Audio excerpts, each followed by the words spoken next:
YKK. 1, 2, 3. YKK.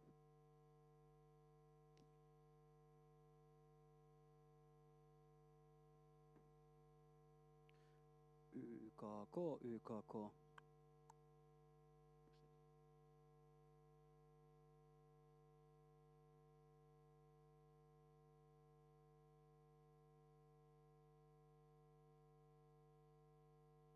YKK.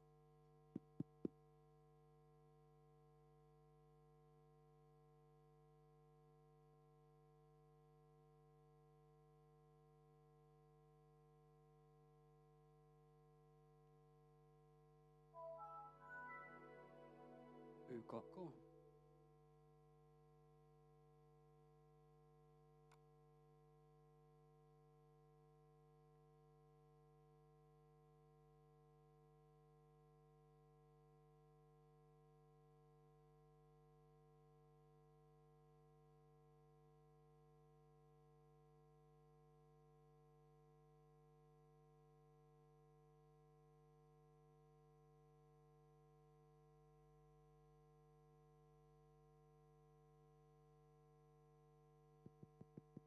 Yksi, kaksi, testi. Testing, testing. Testing, 1, 2, 3, 1.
YKK.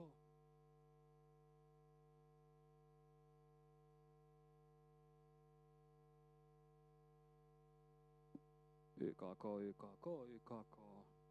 Järjetön.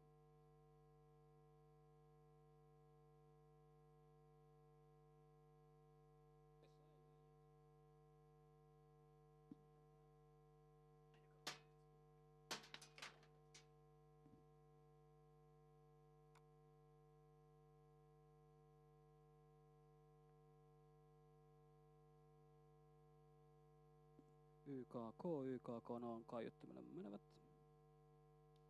1 ja 2 ja 3, hirveästihän tää hajottaa, mutta...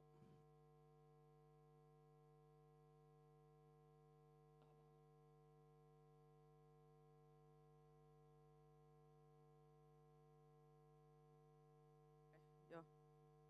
Selvä.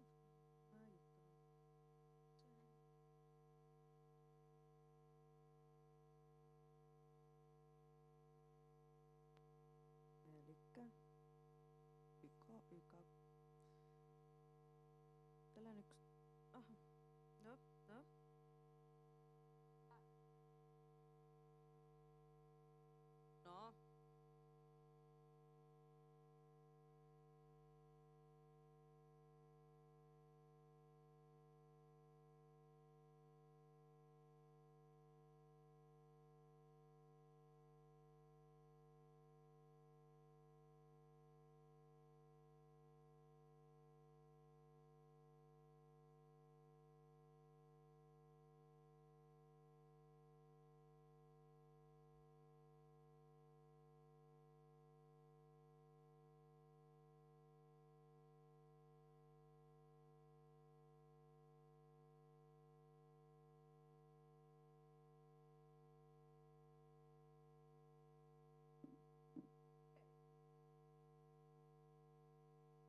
Noniin, eli kuuluu läpi aika hyvin ja ei tule kuitenkaan sitä rummia mun mielestä ainakaan pahemmin ja äänikin on suht ok. Mitä? Joo, noniin. Entäs nyt? Joo, mutta ei läheskään niin paha, se ei ole kuitenkaan koko aikaista. Alright, näillä mennään.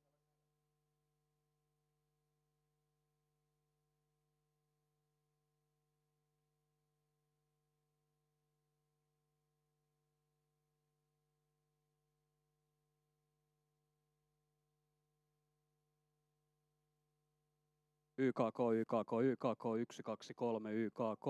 Mut se on poikien. Imaus YKK. 1, 2, 3, YKK. Mut tää kyllä vetää särölle täällä. 1 ja 2 ja 3. No niin, sillä lailla.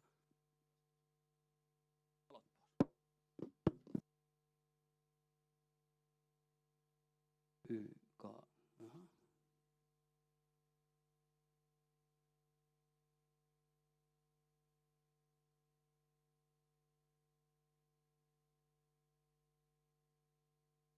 Niin.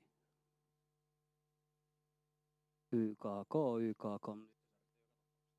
Se ei tehnyt sitä pahaa. YKK. 1, 2, 3, Y.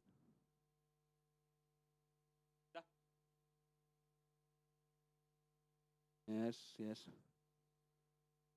Siis täällähän on stereot on YKK, 1, 2, 3, YKK, Y, Y. YKK, 1, 2, 3, YKK. Särkee koko ajan. YKK, särkee pahemmin vaan. YKK, 1, 2, 3. YKK, YKK, YKK. Otapa hetki, nyt ei ainakaan.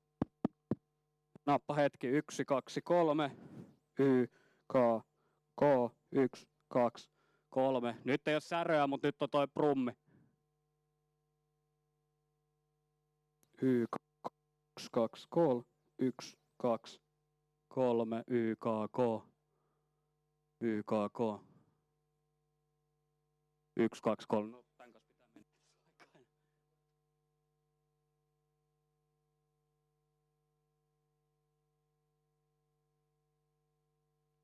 YKK, YKK, 1, 2. YKK, YKK, ei sama juttu. Onpa siinä tuo vinku, mutta se voi olla, kun mä oon tässä vieressä. Itse asiassa tää taitaa tulla, kun mä oon tuolla betonin sisällä. Tiedätkö se paikka? Mä lähden sinne juhliksi.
Wednesday. The day after Tuesday. Not quite Thursday yet.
No, we really don't. Continue, but Sorry. so don't worry about it. No worries. Yeah, that's right. Good afternoon, everybody. It is my job to yell at you so that you enter the room. For those of you who have not entered the room, because why should I say that to those who are still in the room? Dear people from outside, please join us and rejoice. So, welcome. I am very happy today that we can have this event here. It is an event in a series of presidency events. So we are very happy that we can be in Helsinki because this semester there is the Finnish presidency of the Council of the European Union. We are extremely thankful to our colleagues from the organizing committee, the local organizers who have done a heroic job trying to put and piece different pieces together. And we are very thankful to the Academy of Finland, who is represented here by Vice President Mr. Ossi Malmberg today. And this is because it's great to meet, to learn what are all the developments that we have. We have a very high-level representation from the European Commission and from several member states. So today we are going to learn about developments in and outside of the flagship, what is coming even beyond the flagship in Horizon Europe, in the Digital Europe program, with new initiatives.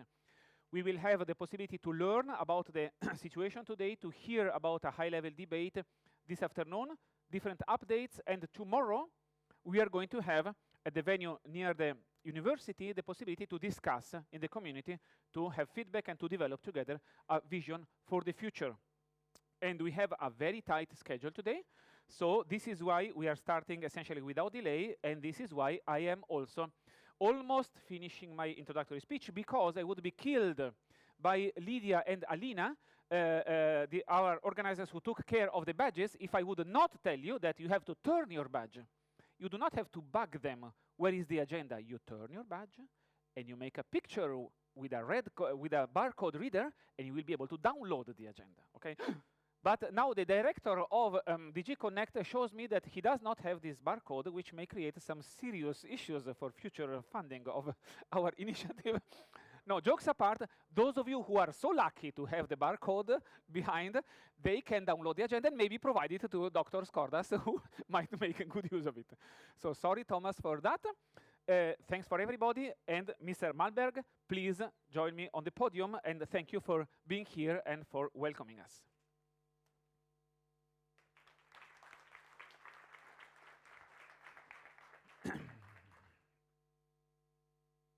Ladies and gentlemen, on behalf of the Academy of Finland, I warmly welcome you to this Quantum Flagship event of the Finnish presidency. And because you have another name in your agenda, I need to say I needed to replace Professor Heikki Manila with a very short notice. I need to also say in front of this distinguished audience that I'm not a scientist, I'm an administrator. But that only works for your benefit, because my welcoming words are definitely shorter than my Professor Manil's would be. And being an administrator, my colleagues say that is very close to human being. The theme of this event, it's extremely interesting, and this scientific area develops very quickly, and a lot of interesting things are happening at the moment. In Finland, we are very happy to see this large European collaboration working well, and also happy to see that there are excellent research groups in this area from Finland. For example, one of our centers of excellence in this field. Now, being an administrator, I will refrain of commenting on science, but some general remarks on the more organizational level are perhaps useful. There are three things crossing my mind thinking about this topic. Firstly, the role of European collaboration. Secondly, importance of infrastructures. And thirdly, the relationship of research, education, and the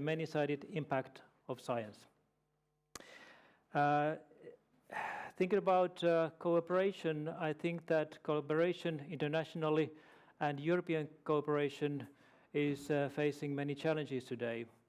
I hope that you forget your mobile devices and don't look too much about the Brexit deal, but concentrate on what we have on the agenda here today. In the field of science, I think we have very, very splendid examples of fruitful cooperation in Europe and also internationally, and we are very happy about this success in scientific cooperation. This EU Quantum Flagship is an excellent example of European scientific cooperation. It connects the leading actors in this area, lots of excellent groups, and it is supported by the ERANET co-fund in quantum technologies.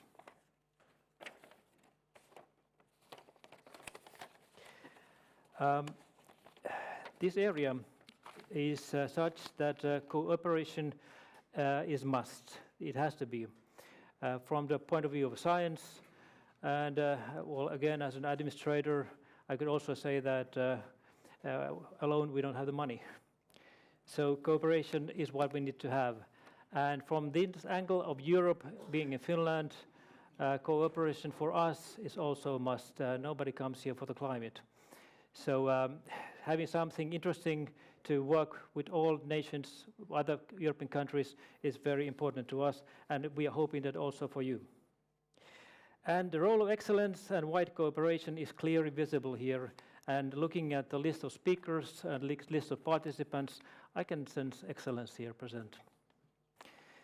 On research infrastructures, they are very important here. They might be not all as large as, for example, CERN, but they are large in general, and they need to be large, and also funding is needed for this purpose. They are essential and absolutely necessary. Thirdly, research, education, innovation, and other types of impact go together. Excellent research, high-quality education, and innovation activities create a positive cycle, and each benefits from the others. And during this event and after this, I'm hoping that this enthusiasm, which I can sense here present, will also share and be distributed to Finnish other parties to grow further. I would like to especially welcome Mr. Khalil Ruhana, Deputy Director General for Communications, Networks, Content and Technology from the European Commission, and Dr. Jürgen Blünack, Chair of the Quantum Flagship Strategic Advisory Board. Again, ladies and gentlemen, welcome to this event. I wish you a very fruitful event, and looking at you and looking at the agenda, I'm convinced that it will be very fruitful. Thank you, and welcome again.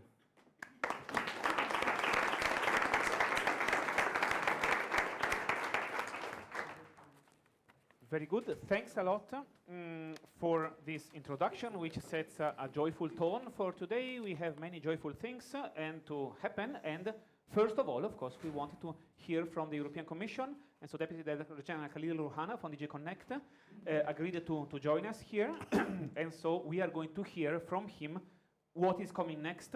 And he is speaking about the future beyond the flagship initiative. So it is something which concerns every one of us very closely. Thanks a lot for joining us. Please, the floor is yours.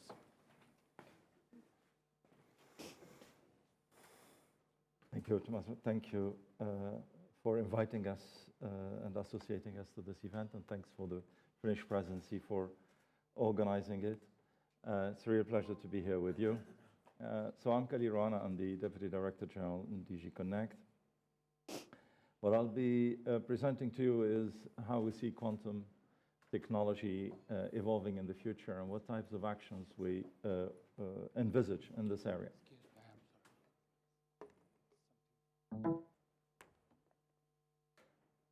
Works? Now it works. Very good. If Thank you. Use that, then it Okay. works. We do that always, you know. We create problems here to tell you that we need more money for research, development, and innovation to make the technology better. I'll brief you a bit about what we're having in mind and share with you some of the ideas for the future. As you'll see, quantum technologies is one of the key priority areas for the Commission, but also for the EU as a whole, and it has developed and shaped up as a strategic area where Europe has to make all the efforts to be in the lead, to make sure that we are the first and the first in making the best out of this technology in different sectors, be it for our industry, be it for our societal challenges, be it for our security, our strategic interest in the future. Today, if you look at the policy priorities that were announced by the new President-elect of the Commission, first of all, digital is one of the 6 priorities,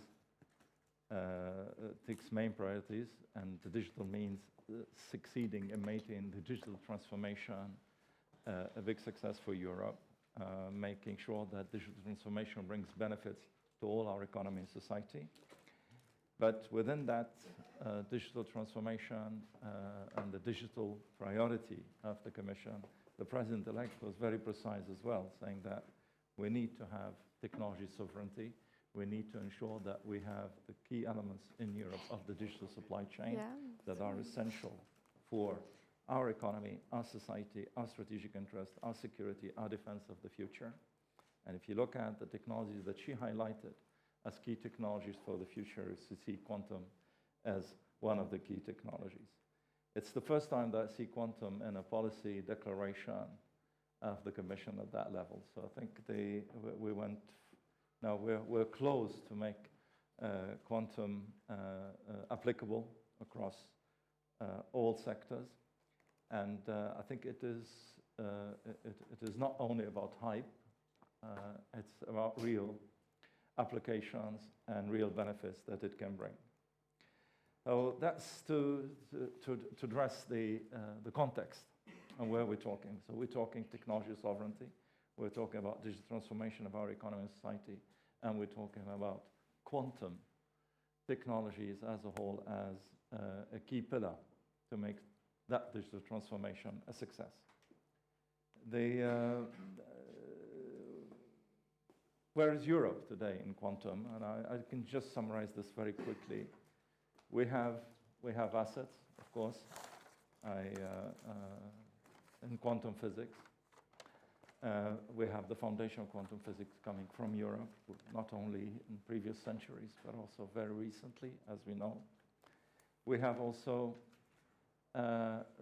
we have been investing in Europe since now, I'll say, I mean, if I remember well, the first time I came to the Commission in 1993 already, we had the first projects on quantum technology, moving from quantum physics to technology at that time. But since 1999, we have a very precise work program on quantum in the future emerging technologies areas. And so far, we have had close to €500 million invested from the EU side on quantum technologies. And if I sum up, there was a very good study done by our Dutch colleagues on all the investment that is done across Europe on quantum physics to quantum technology, science to technology. And we're close to €400 million a year that is invested in Europe in this area. It's important, this figure, because we hear a lot about the investment done in China, investment done in the US. But if you take together all what is done in Europe, we're above the investments done elsewhere. But the problem is that this investment is fragmented. It was very fragmented. And you have programs that are here 3 million, 4 million, 5 million in some member states, fragmented across the institutions. That's why we think that we have what we have managed to do together. This is the subject of our meeting today, i.e. develop a flagship that can federate that effort, that can help us all together support a common agenda established by the academic community. It's so essential. It's so essential to lead for the future. We have, of course, world top level research institutes and labs. These are our assets. Let's build on them. That's where the FET Quantum Flagship comes in our strategy, as I mentioned. Common research agenda, €1 billion over 10 years. So it shows the ambitions. Established by academia with industry. It's now time that we start thinking about bringing the quantum to the market and acting in order to bring it to the market.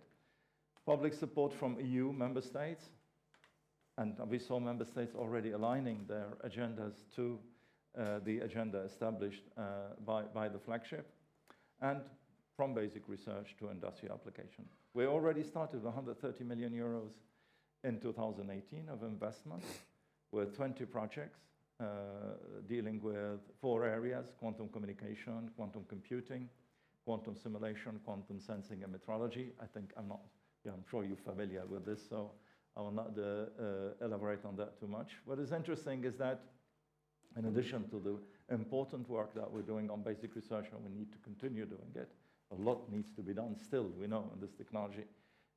But we start to have industry interested. That's 30% of industry, mainly SMEs. I could tell you that 4 years ago, we tried to have, with the colleagues here, with Thomas and several of the colleagues, to have workshops with industry on quantum. We called industry all around, and it was very difficult, very hard to find any industrialist in Europe who would be interested in this field. Today, it's the opposite. Industry is knocking on the door and saying, can you involve us in quantum? So things have changed. I think it shows the maturity of the technology, but it also shows the interest in what Europe has, which is a top-class academic community in this field. So we have example of projects. What's interesting is that we start having now 2 platforms of quantum computers. You'll see that they'll be very important for us for the future, and with different technology. And we're tackling most of the areas, and so there are more projects that are, let's say, a sufficient size to integrate different concepts into a realization and achievement, and there are longer-term projects that we need still to support, and that balance is extremely important that we need to maintain. So, but we're not the only ones investing in quantum, as we know.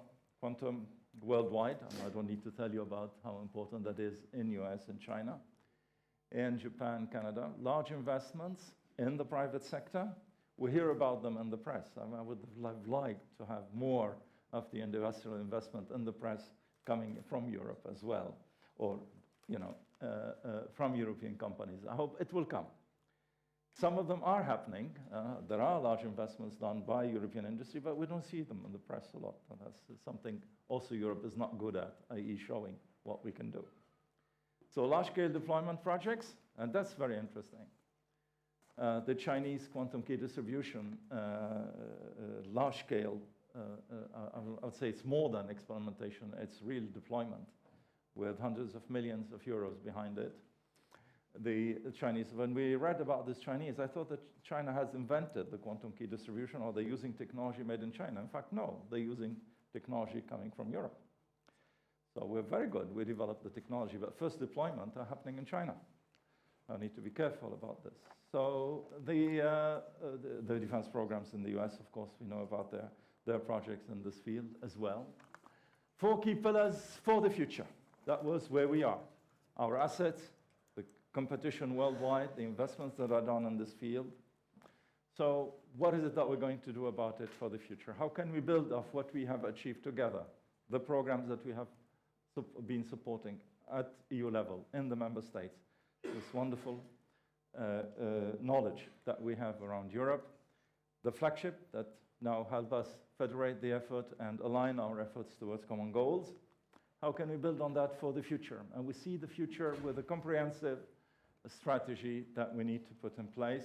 4 key pillars: reinforce R&D effort. We will continue. The flagship will be a very important part of that effort from the EU side.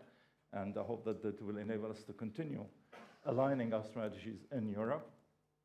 But we also have quantum now as a key technology in the more industrial part of our Horizon Europe, in the digital industry and space cluster, and you'll see that later. And quantum application, other clusters in cybersecurity, for example, but also in health. You'll see that in what we're foreseeing in terms of research and development. And we see Horizon Europe playing a very important role, of course, there. But just to also come back to insist on this. The European effort, if it's done by its own, will not be sufficient. That's why the role of the flagship as a federating effort and work together with the member states and with the private sector is very, very important.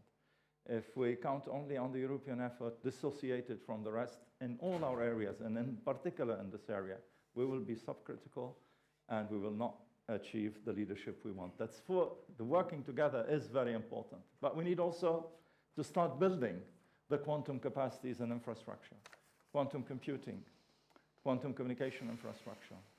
We have a program that we have proposed, and that is a new program, the Digital Euro program, that is exactly focusing on building capacities. We want to have the first computers in Europe, the first quantum computers in Europe, and make them available to all innovators, to all engineers. It's extremely important. That program, Digital Euro program, will enable us to do so.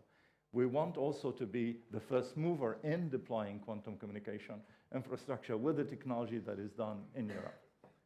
That's the Digital Euro program. It's about Europe being first mover in making the best out of the technology and building the capacity, acquiring these capacities. It's acquiring them and having them available, deployed, and used. And we need to widespread the use of quantum across industries. We have developed concepts like digital innovation hubs that bring latest technology to all industries.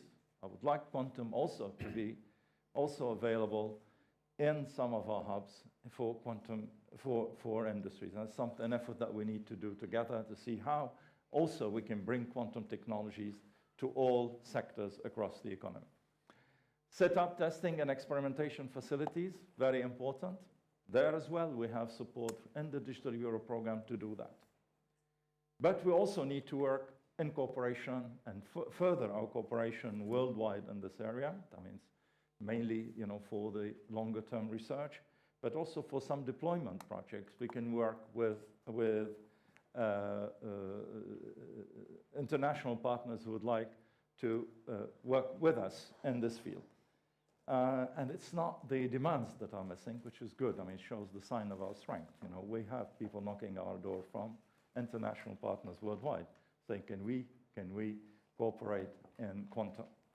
But then we need to make sure that that cooperation leads to a win-win situation with our trading partner. We're working hard on that as well. Quantum communication infrastructure, an example of what we can do. I mentioned quantum communication infrastructure. What can we do in order to make sure that we deploy this technology in Europe? That's part of the future types of projects that we can have. We're developing this. It's about Europe being a first mover. We're trying to see whether we can build a quantum key distribution infrastructure that has a satellite-based part and a terrestrial part. We're working together with ESA to see how can that be developed. And we launched a call to all member states who would like to join in with us on this. We have 10 member states already working together. I hope that more will come in order to see how we can deploy such an infrastructure across Europe. Co-investment will be from the EU, from the member states, from the EU side of a Digital Euro program to a large extent. And we have already a pilot project on quantum key distribution that is launched. It's around 40 million euro, I think, Thomas, isn't it? For testing the technology in real setting with partners coming from around Europe.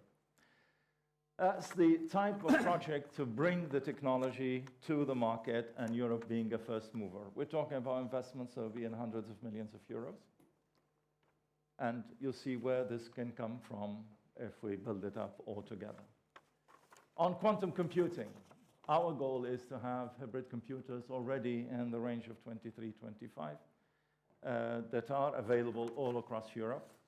We hope to be able to build on the 2 platforms that already started to be supported in the flagship. That I hope there will be other, more platforms coming, a 3rd platform probably, that would be more focused on the industrialization aspects as well.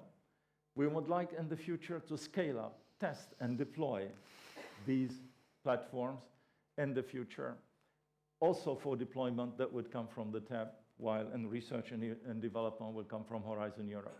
We would like to involve industry as quickly as possible and to make this computing infrastructure available EU-wide. Build the ecosystem for programming, etc., and mainly support skills development.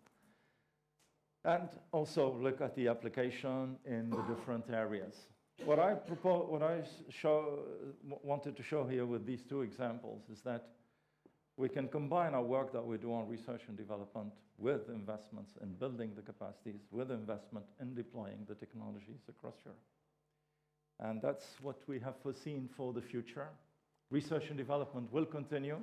The flagship is already mentioned in the text of the framework program, that we continue supporting the flagships, and it will be cutting across the clusters in the pillar 2 of Horizon Europe. We have quantum computing, one of the applications of quantum under advanced computing. We have quantum under key digital technologies, where we'll support industrial projects in addition that are on different aspects of quantum applications, from communication to sensing to simulation, etc. We will have quantum also applied to cybersecurity. This can be feasible as well. And you can have quantum technologies applied also in the other areas like health, etc. And that comes in addition to the investment in science that will continue under the ERC and the future science pillar, as well as projects that could come bottom up under the European Innovation Council. This is how quantum is now present in the Horizon Europe proposal.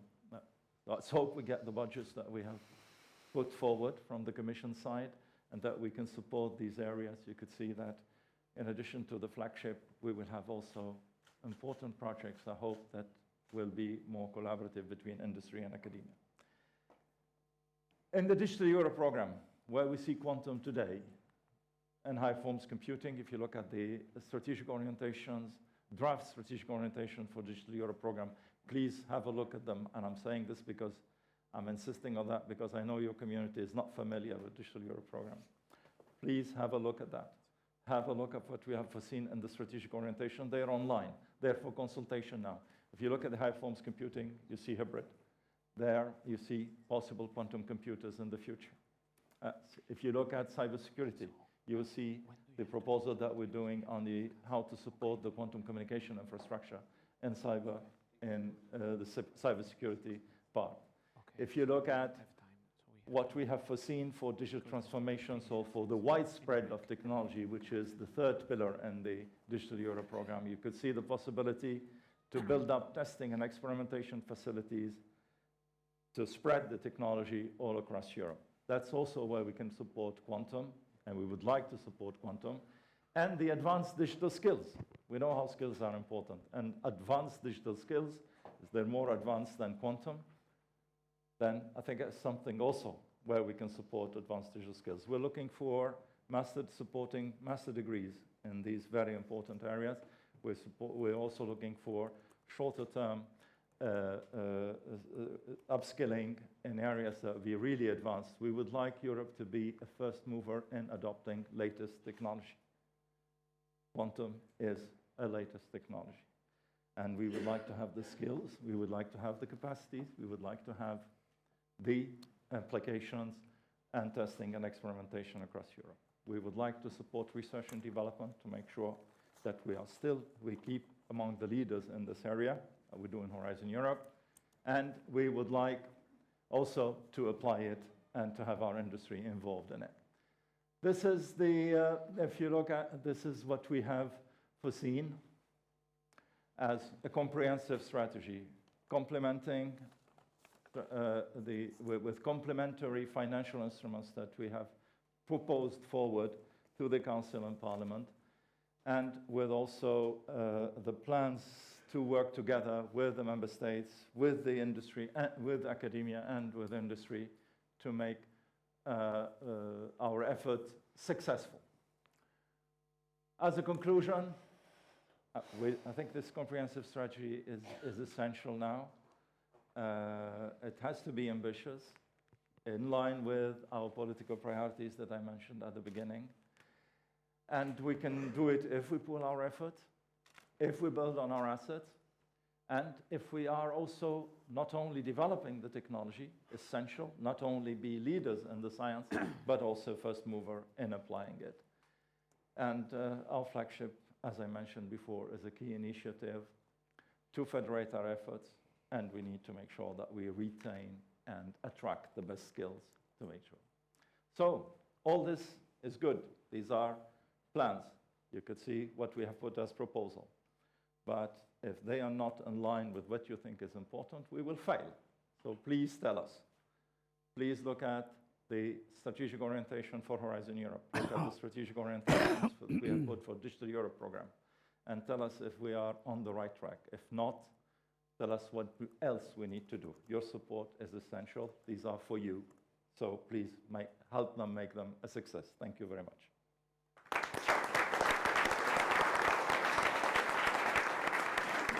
Thanks a lot.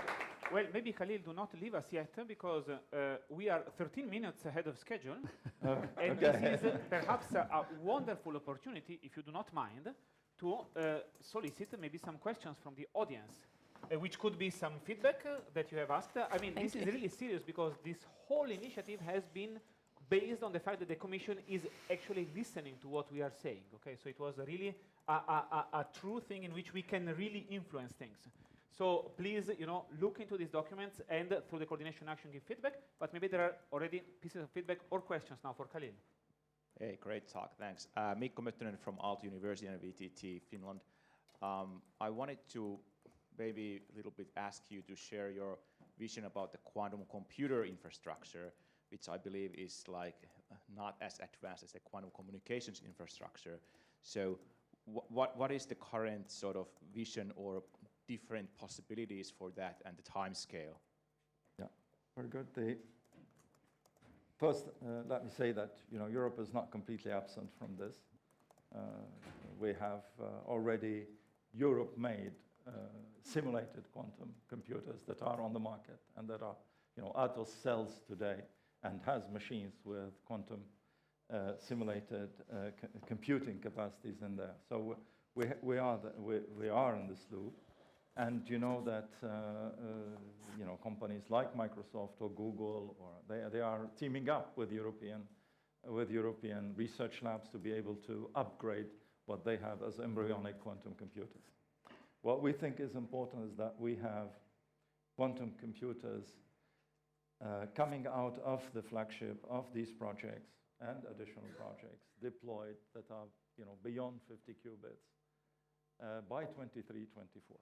This is our objective, and if you tell us it's feasible, we are, from the EU side, we will put all what we have as possibilities to make it happen.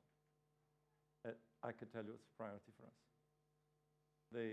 But we would like these to be available to all Europeans, to build the whole ecosystem around it. We know how important it is strategically. We deal with cybersecurity.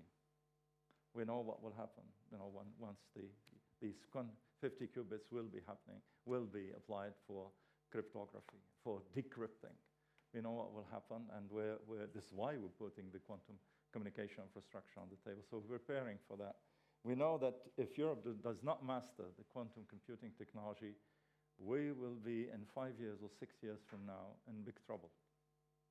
Not only for our industry, clear, but also for all other aspects related to our capacity to address our societal challenges, to our security, to our strategic interest. I cannot be clearer than this. Thank you very much. Another question over here.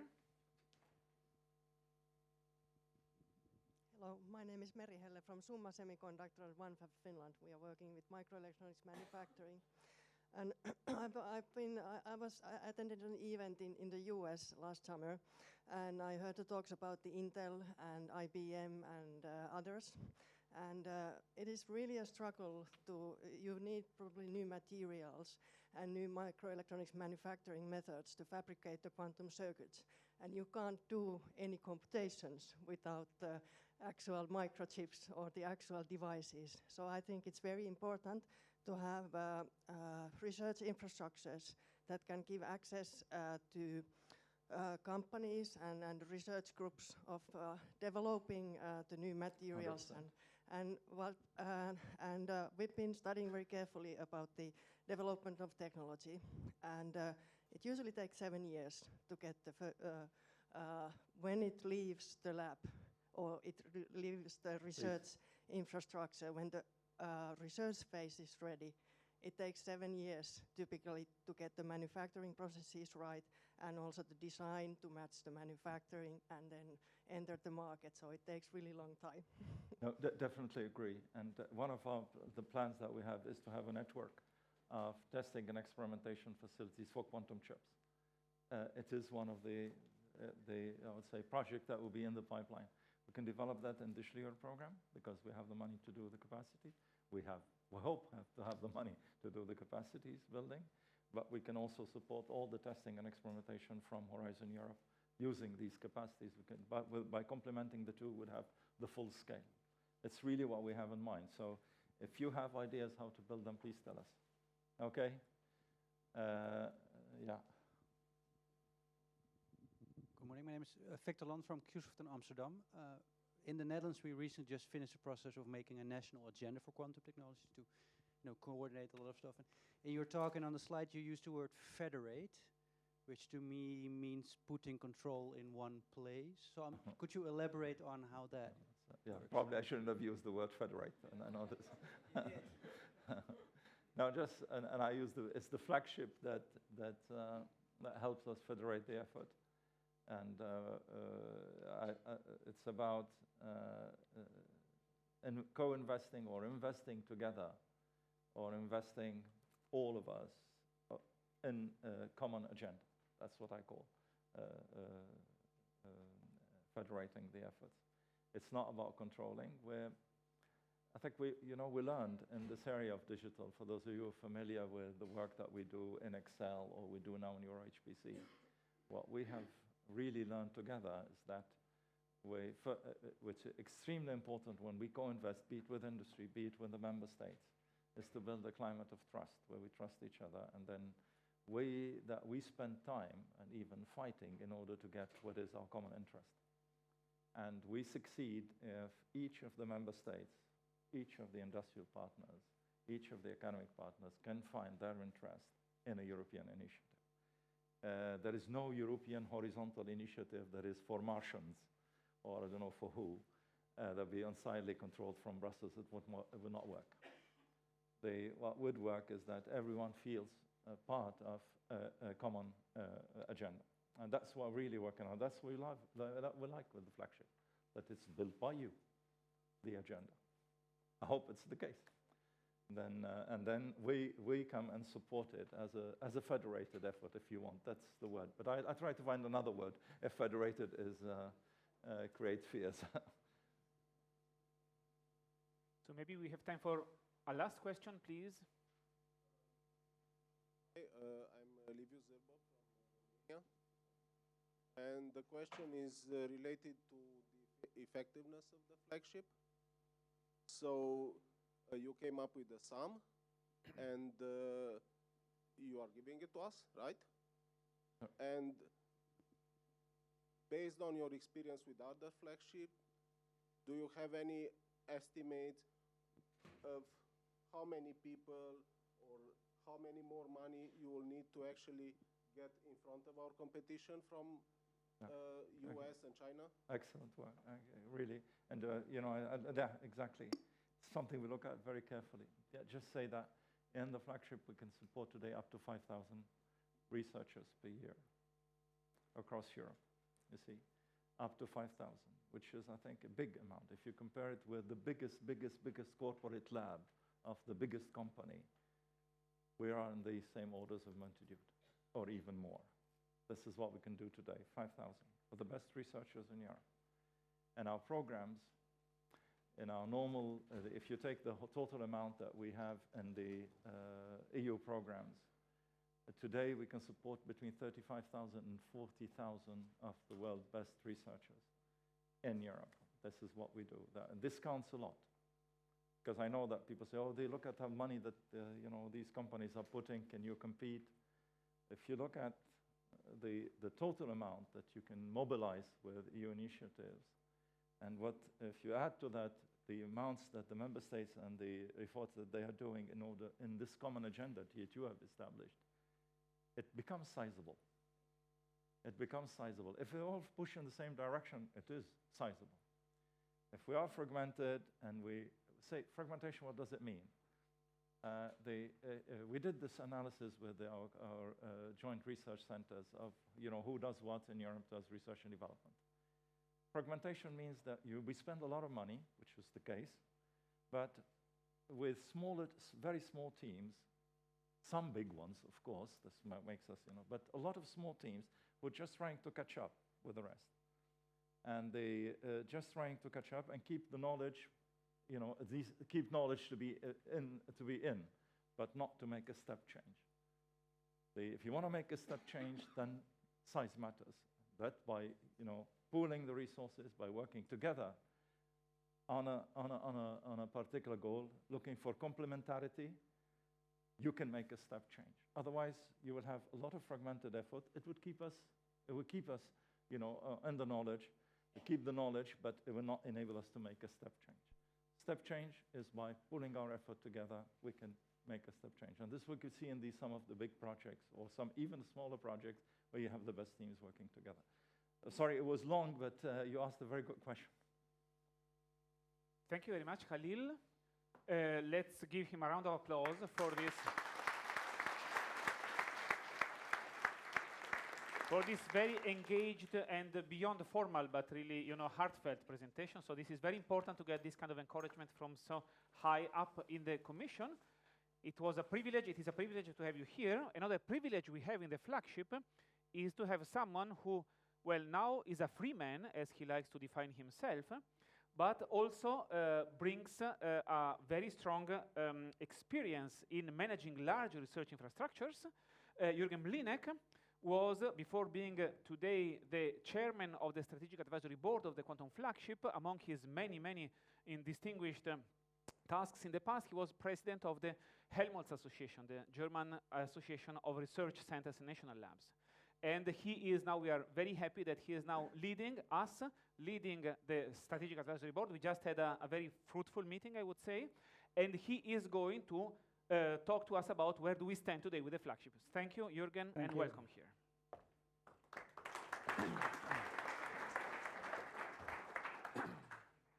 Thank you very much. Thank you. Okay. Thank you very much, Tommaso. Welcome to all of you. I want to talk a little bit about this flagship, being a little bit maybe more precise as what you have heard so far. There are some repetitions, but there is a saying, the father of rhetorics are pictures, but the mother of rhetorics is repetition. So it's always good, if you repeat the important messages. Okay, now this is a first picture showing a single ion in a trap. Now, why do I show this? When we talk about quantum technologies, we are talking about the second quantum revolution. Now, I'm an experimental physicist by training. Quantum science is well known for some time. We have devices, bulk materials based on quantum phenomena, the transistor, NMR, the laser, GPS, and so forth. So many devices that are now used as consumer goods. And it's always, I think, very instructive to remember former times. I like James Bond movies. And my favorite James Bond movie is Goldfinger. And in Goldfinger, Sean Connery is driving with an Aston Martin in the Alps, having a GPS system. This was in the 60s, late 60s, early 70s. The laser was already invented. And you know, he sees where he is. And everybody thought, come on, that's fiction. This will never happen, that in your car you see where you are. And now everybody has it. So we need some kind of fantasy. I'm showing this also because for me, the second quantum revolution is also really related not to a change in quantum science, but to an advancement in technology. We can now create, we can manipulate, we can detect single quantum entities. Ions, photons, atoms, whatever. And this is just one example. And by the way, this picture has been taken with the camera of a mobile phone.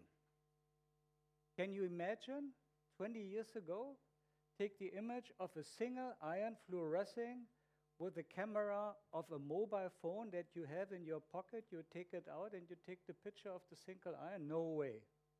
No way. Now,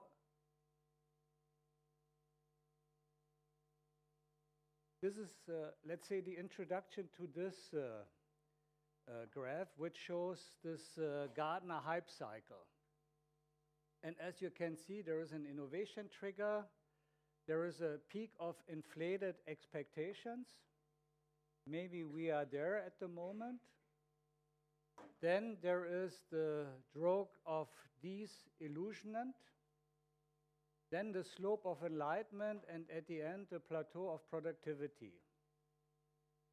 And you know, when we talk about quantum technologies and especially quantum computing, also we as scientists, we have to be careful. We have to be, of course, ambitious, but we also have to be realistic. We should promise what at the end we are also able to deliver, because otherwise there will be a big, not only disillusionment, but also disappointment. And that's no good. That's no good for science. That's no good for politics. The quantum flagship, what's the vision? The vision is, you know, leadership, scientific leadership, kickstart a competitive European quantum industry and make Europe attractive for innovation and investment. This is very important, and this has been debated a lot at the beginning of the flagship. This is not a flagship on basic research. There are many programs, and if I take the European approach, like the European Research Council, where money is available also for individual research, mainly at the frontier of science, basic science, new discoveries, fine. But here the idea from the very beginning, and that's why it's on quantum technologies, it is on wealth creation at the end, using science, using innovation, but creating wealth, improve and maintain our standard of living, and create new jobs. That's the story. And for many people also in the scientific community, of course, this is something where sometimes they are not very comfortable with. Because this wealth creation aspect is not an aspect, at least not in, you know, some of the European countries, and I would even include Germany in there, that is really on the radar of scientists. I'm not talking about people in companies. Okay. Now, timeline of the quantum flagship, where are we? We started with the ramp-up phase, which will last to 2021, and then we come into the phase 7 years of full implementation. And as we have already heard, it's a 1 billion euro activity, but careful, only but 500 million come from Brussels, but the other 500 million has to come from the member states. And nobody in Brussels can force the member states to contribute their share. Now, if I take Finland, 5 million inhabitants out of what, 400 million or so, it's a 1% effort. So you should at least invest 5 million euros into the quantum business. Hopefully more, because you are one of the innovation leaders in Europe. You know, there is this innovation score card, and Finland is always among the top 4 or 5. Congratulations, by the way. Germany comes not much later, but you know, Finland is ahead. It's great. So the 500 million has to come in addition. And I think this is something that we, from the scientific community in the different countries, really have to work on. We have to convince our nations, our politicians, you know, our members of parliament and so forth, that this is really important and something where we should go for. Now, in the ramp-up phase, 130 million for 3 years, there were a lot of proposals, more proposals, of course, than could be funded at the end. In quantum communication, 4 projects at the end were supported. In quantum simulation, 2 projects. In quantum sensing and metrology, 4 projects. In quantum computing, 2 projects. And in basic science, 7 projects. And I don't want to go into the details here, but that's the distribution of the funded project. And as a matter of fact, the acceptance rate in basic science was lowest, which was no surprise because, as I said, many also colleagues from the scientific community thought, well, we should submit, you know, a proposal as we do it with the DFG or the Science Foundation that we have in our national countries. But here, from the very beginning, one prerequisite was that the private sector companies should be included. The strategic research agenda is composed of 4 pillars, no surprise at the end. We thought in our committee what to do with software theory, quantum algorithms, what to do with engineering and control, and education and training, and we said this should be cross-cutting activities. Education and training, and this we discussed also today, should include also train people, especially the next generation, in becoming more entrepreneurial. Because if we want to create wealth and jobs at the end, we need, you know, I mean, companies who are interested in going into that direction. And the best is create new companies, maybe develop them even into unicorns, so that a completely new branch of industry can evolve. That's something that not so much is related to money and funding, it's more a mindset question. I think, you know, we have to become more entrepreneurial in Europe in general. That's different in other countries and definitely something that we have to work on. Now, this morning, as Tommaso already said, we updated our research agenda. That's work in progress. We will be done in the next couple of weeks and then send the research agenda to the Commission. And I think this will be the basis then for the call for the full phase. So we have done essentially our homework. Of course, there are some issues that still have to be addressed. Platforms and thematic areas, performance of the flagship. And let me say a few words on these 2 topics here. Platforms also have to do with this question of infrastructure, which was brought up also here in the discussion.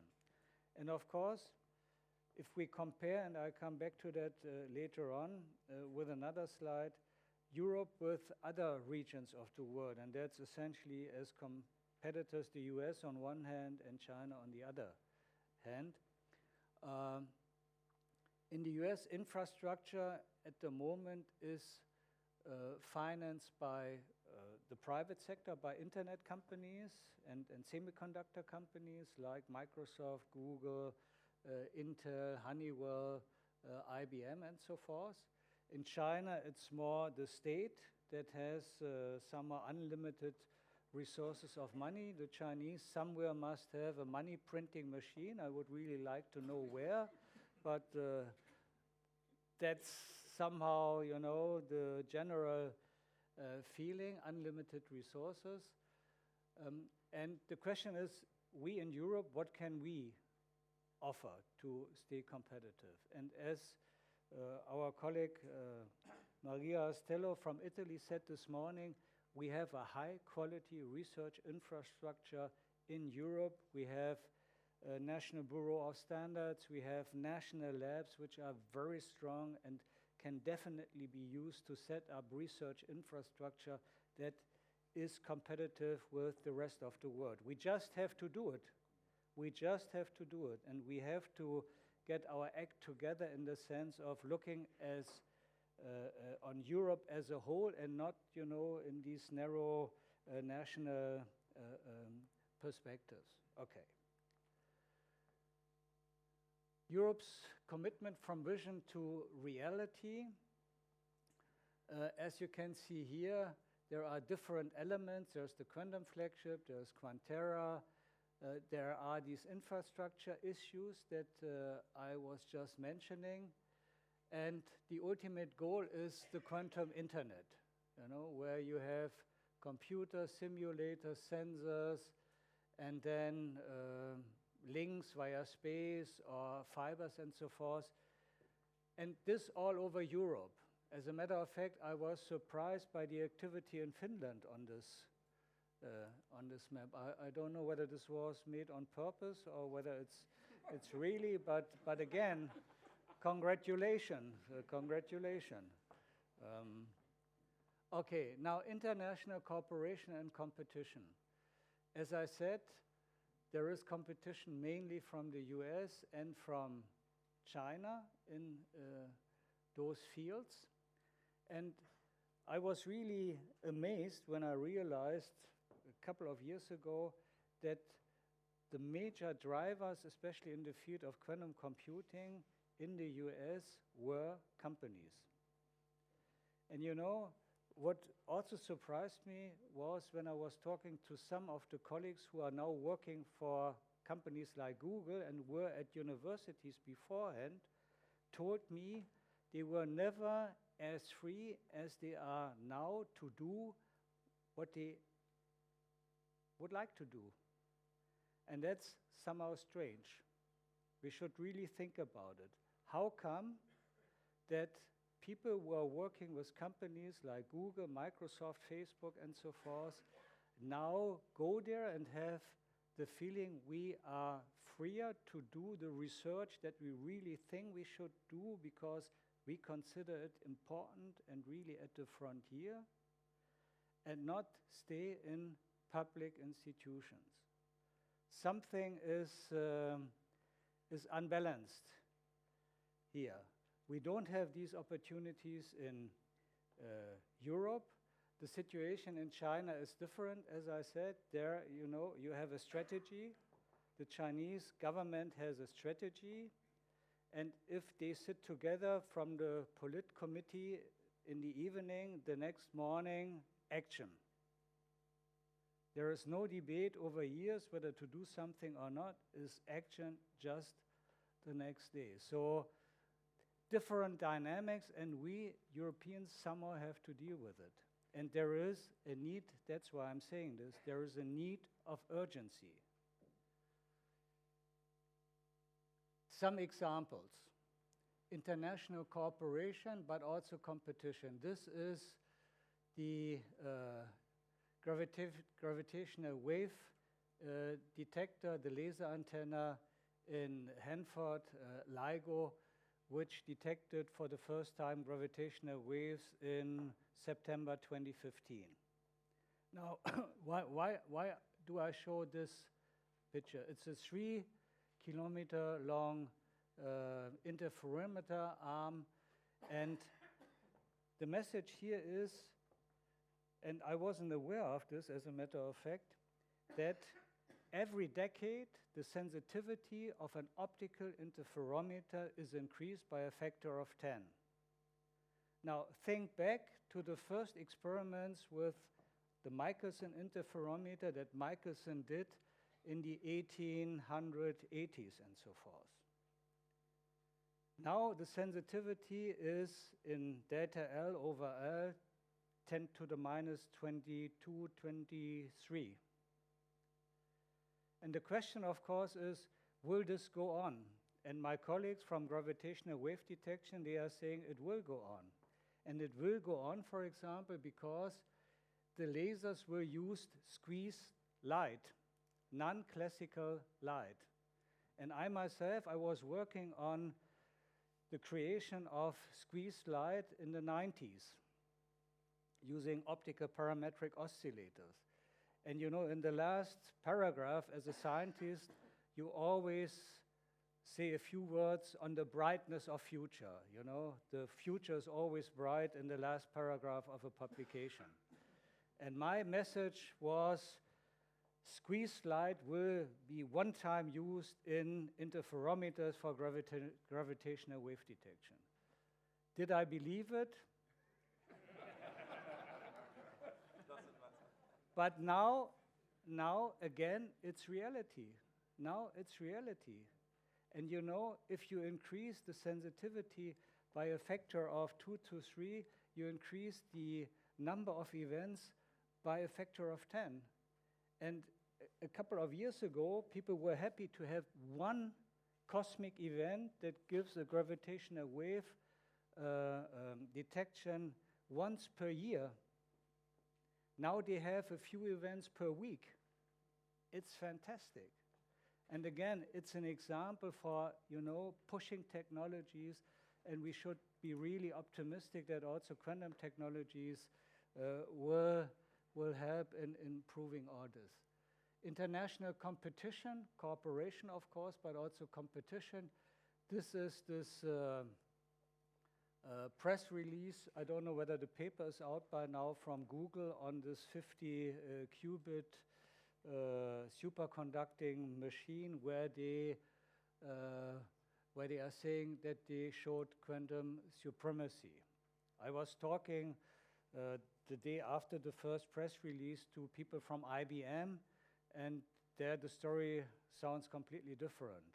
You know, if you talk to people from IBM, they have a different understanding of quantum supremacy than the Google guys.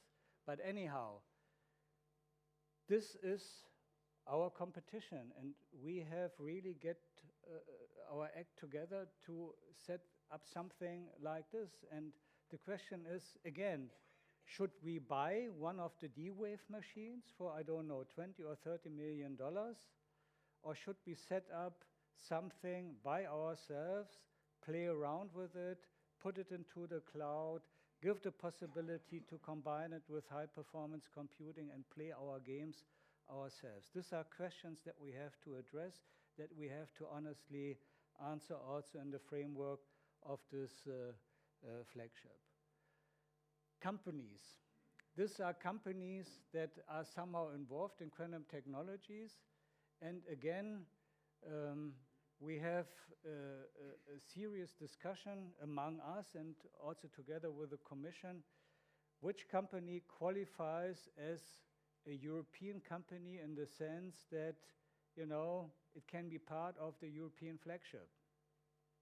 If IBM is part of it, does this mean that people from Zurich Rüschlikon profit from all the knowledge within the European flagship, but also tell us what is going on in IBM Yorktown Heights and IBM Almaden?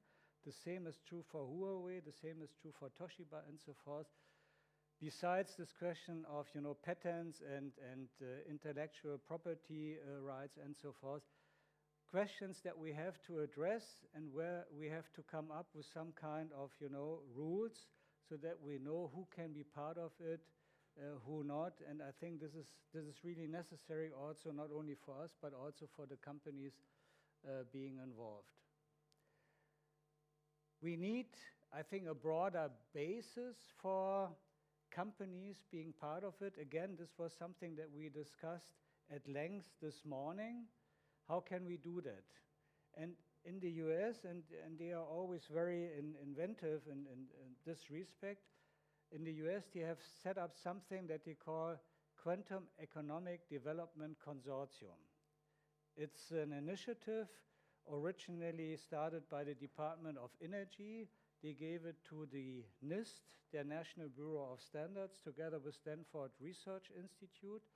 And here, companies come together that not only work on quantum, but that are also working on technologies that we would call enabling technologies for quantum applications, like cryogenics, like optical fibers, like lasers, like microwave amplifiers, and so forth.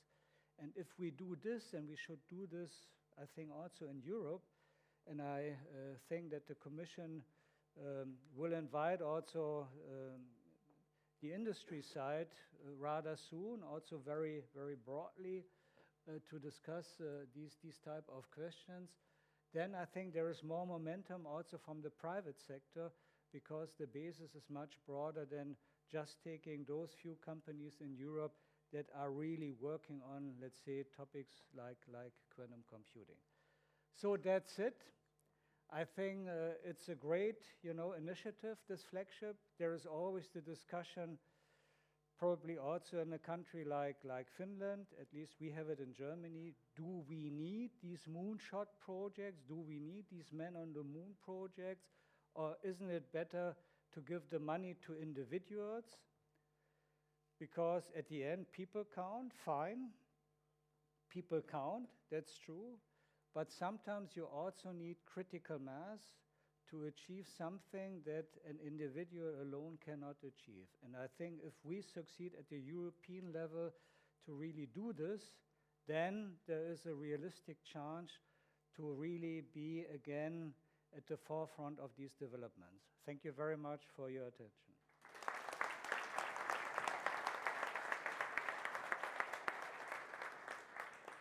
Thanks a lot, Jürgen. We may have time for perhaps one question to Jürgen Mlinek, if there is any. I do not see questions. Then, there is a question.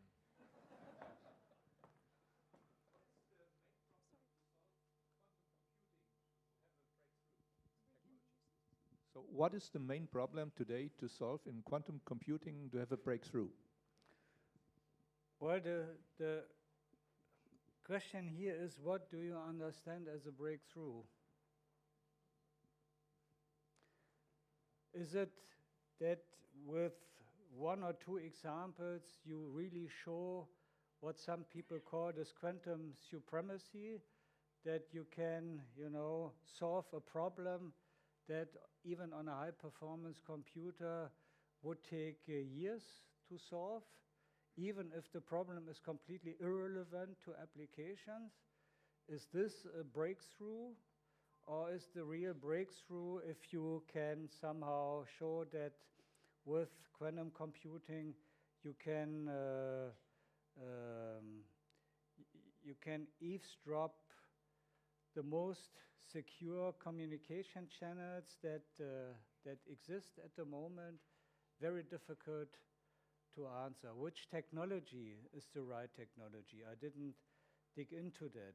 Is it one of those technologies which at the moment are at the forefront, let's say, also of engineering, like ions in a trap or superconducting qubits or semiconductors?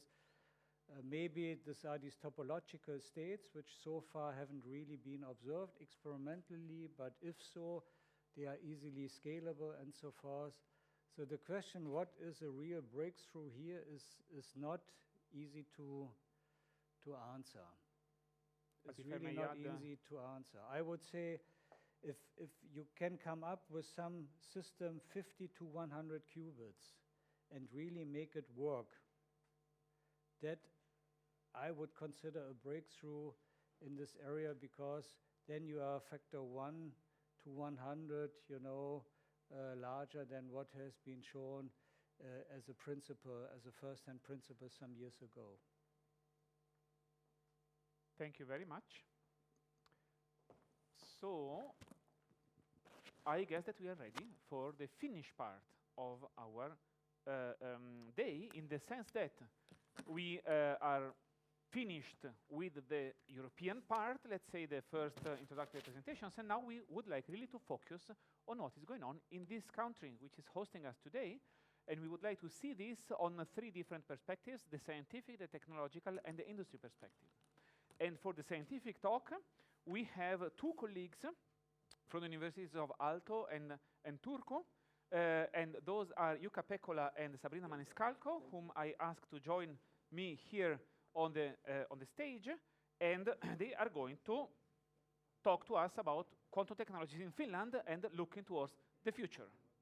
So thank you very much, and the floor is yours, if it works.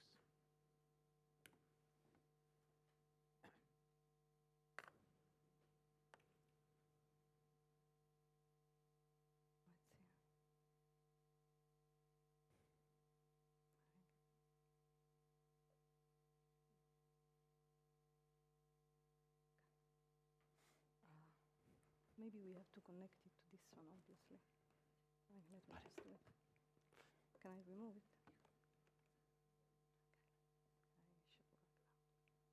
I know it works. Okay.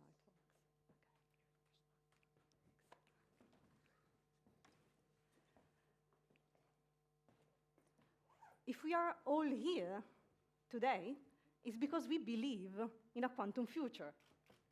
This is a future in which the deepest and most subtle aspects and properties of the constituents of the universe, those aspects that make quantum theory so mesmerizing and unique, will be the drivers of a new technological era. We believe, indeed, that technologies based on quantum effects will lead to breakthrough in what are the most challenging, the most important problems of modern society, such as environmental challenges, the global energy challenge, the world health challenge.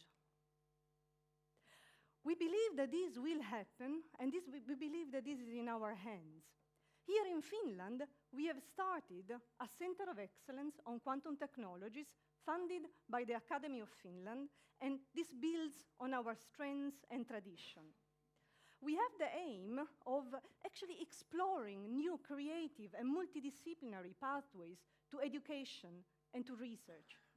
And we also have a very deep belief that in order to do so, we need to consider technological innovation and fundamental research as equally important. We think, indeed, that building a successful and sustainable ecosystem for quantum technologies requires strengthening on equal footing quantum industry and basic science. And of course, both of them must be supported by functional infrastructures.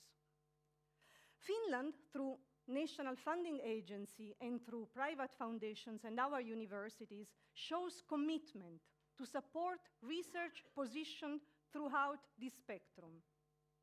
The interaction, the cross-fertilization and cross-talk between scientific endeavors having different technology readiness levels must be considered a top priority, not only for the academic community, but also by policymakers and by the national funding agencies.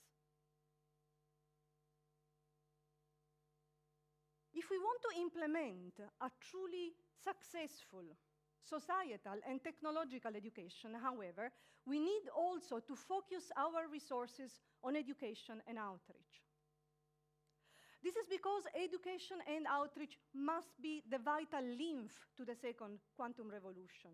It is our duty and responsibility not only to educate and to form the new generation of engineers and quantum scientists, but also to inform, involve, and engage in the scientific discussion policymakers and the general public.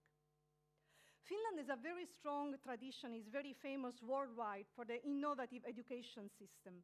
And we want to build on our strengths to create multidisciplinary pathways to form young scientists. In Aalto University, we have already since more than a year a bachelor program on quantum technologies. In Turku, we teach quantum programming with NISQ devices on the cloud. In Aalto University, we also have our first PhD student with a program joining the School of Arts and the School of Sciences, with a curriculum which ranges from quantum physics to public outreach to game development. And to show you the commitment that we have on public outreach, citizen science, and science for everyone, I invite you all to the Quantum Explorations exhibition that is in Dipoli, in Otaniemi, in our campus, and this is the official place where we will all go for the welcome reception tonight, this evening. I invite you to explore also the game room, where there are video games for both research and education in quantum physics. Thank you, Sabrina. So I will try to give you a concrete snapshot overview of what is going on in Finland, because I think this is what you would like to hear. So I'm representing the Center of Excellence on Quantum Technology Finland, which is funded by the Academy of Finland, partly, and for an 8-year period with a midterm review in the middle. This is kind of, as we heard, Finland is a small country, so this is something that where we focus on certain aspects of quantum technologies. And our center represents maybe half of the community working in quantum technologies. So why quantum technology in Finland, and why kind of quantum technology that we are talking about now? So we have a very strong and long research tradition in Finland on low temperature techniques and superconductivity. So the low temperature laboratory was founded in 1965 by academician Olli Lounasmaa, and the older ones of you for sure remember the world records that were produced by this laboratory. It developed, and it has been involved in European research infrastructure collaboration from the 90s. It has been within the Center of Excellence programs in Finland since 1995. And we have a national research infrastructure since 2009. So how has all this developed? In the early times, what was important was cryogenic techniques, superconductivity, superfluidity. So we kind of did basic science, quantum science in here in Finland. Later on, doing SQUIDs, the superconducting junctions, which are the predecessors of modern qubits, superconducting qubits, we worked on quantum metrology and also applying SQUIDs on, for example, in brain research, even commercially. In the middle 90s, in the early 2000s, we moved more into the nanoelectronics, quantum nanotransport, two-dimensional materials, and of course, to superconducting qubits. So it has been kind of a natural evolution towards quantum technology here. So about our team. So we have a team of 10 PIs in the Center of Excellence. And I just very briefly tell the expertise and how we are combined. So my own expertise is in quantum thermodynamics and quantum transport. And as I would say that kind of the heat dissipation, decoherence are something that join us somehow together in this team. Sabrina Maniscalco is an expert on open quantum systems. Pertti Hakonen is a long-term expert in superconducting circuits and also in two-dimensional materials. Tapio Ala-Nissilä is a theorist on open quantum systems. Mikko Möttönen is developing superconducting qubits and bolometers and commercializing them as well. Christian Flint on quantum transport, and Sorin Paraunu is a specialist in adiabatic quantum processes experimentally and quantum simulation. Zipei Sun is coming from the community of quantum, or say nanophotonics, so he's using two-dimensional materials for nanophotonics. Then we have two groups from VTT by Professor Mika Brunilainen and Dr. Visa Westeren, who are mainly focusing on the applications and really being in between the basic research on quantum technology and science towards the industrial applications. So they are like the device experts in this team. So how large is this group? So altogether in this center we have about 100 researchers or 110 researchers, out of which a number of university professors and several senior researchers. And we, of course, we educate a lot of experts to the field, like currently we have about 50 PhD students and many postdocs as well.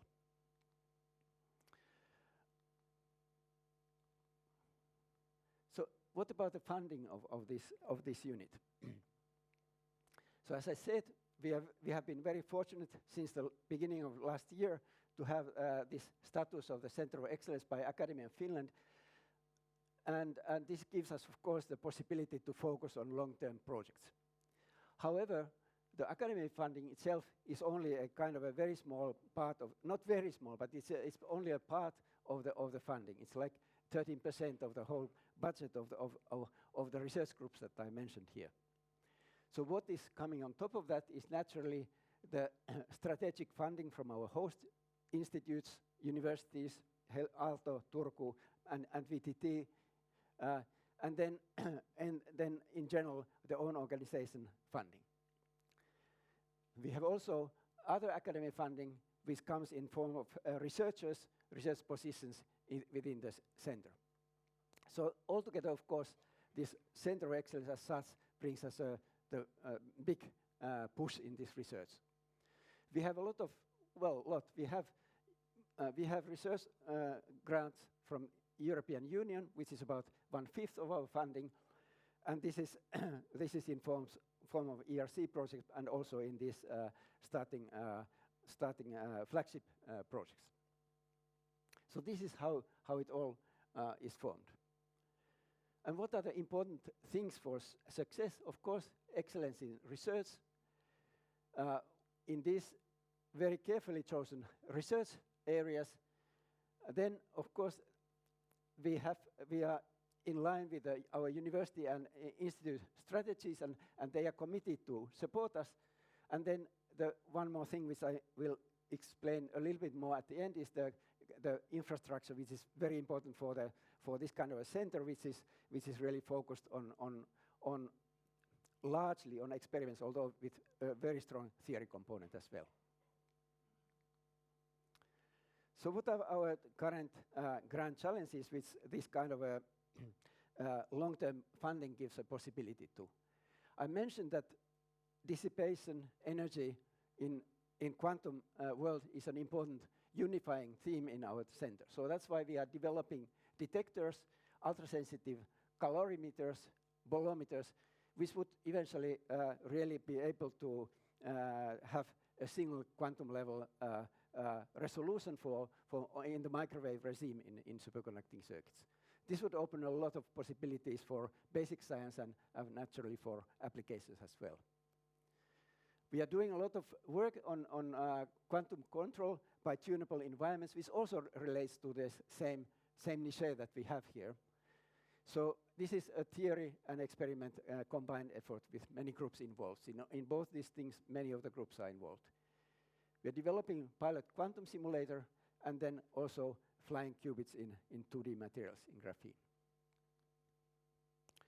We are a new center. We have already some research highlights, and I just put these papers here just to give examples, because they show that we are doing both basic science, but also applying our research to different devices like this one here. And on top of everything, I should say that we have been able to generate industry to this country and internationally. And there will be a separate talk about this story about IQM, which originated from our Center of Excellence recently. And in a larger time frame, we have had quite a lot of success, as Professor Mlynek also mentioned, that we have had in Finland quite a lot of industrial advancements in the field of, or at least tangentially in field of quantum technologies. Our flagship for many years has been Blueforce, which is an enabling, which is making the enabling technique for quantum computing by superconducting qubits, by making the platform, the cryostats for this research. And I believe many of you know about this success story. But there are many others, much smaller scale things, which IQM mentioned. But all these things, all these small companies have been originating from either this Center of Excellence or from the earlier center that we had. So I think now I just round up by telling about our infrastructures. So what we have here in the Helsinki area is a research infrastructure which is called Otanano. Otanano is a national research infrastructure for nanoscience and technology, and now we are focusing a lot on quantum technologies, and it is composed of three different subunits, which probably some of you will have an opportunity to see if you didn't see before. So one of them is a kind of a consorted clean room facility, which has the processing lines for quantum technology available. So for superconducting circuits, it's being developed for several years, and it is currently being upgraded, and also for two-dimensional materials. So this is within the campus, as well as the high-resolution nanomicroscopy and sample characterization also at the university. And then the third very important component is that we have the facilities for ultra low temperature. I mean, for doing this very low temperature research and applications using mainly the dilution refrigerators, also at high frequencies. So this is for the qubit measurements. So I think this is I conclude here and give the floor to Sabrina. Yes, for the very final concluding remarks, summarizing a little bit about our Center of Excellence. And I summarize it with this slide because I think that our strength is in our diversity, in our inclusiveness, and in our open-mindedness, and also in our tradition. And most of all, it's in the realization that true scientific and technological innovation must come supporting both basic science and quantum industry equally through all the spectrum. Let us not forget the roots of European excellence in quantum technologies. And we hope to build together a sustainable quantum future. Thanks for listening.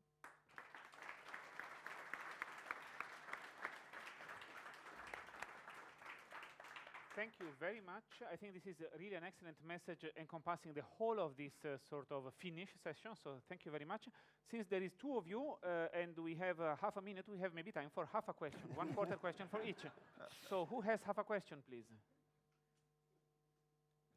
No one. About what? Okay. Okay, it's a good one. Okay, very good. So thanks again. And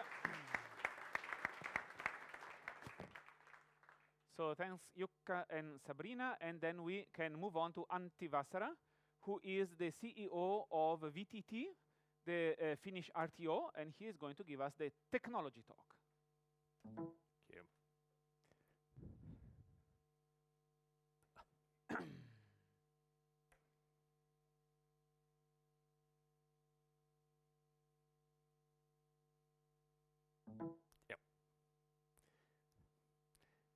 imagine doing that then with a quantum computer, that it will take a lot longer.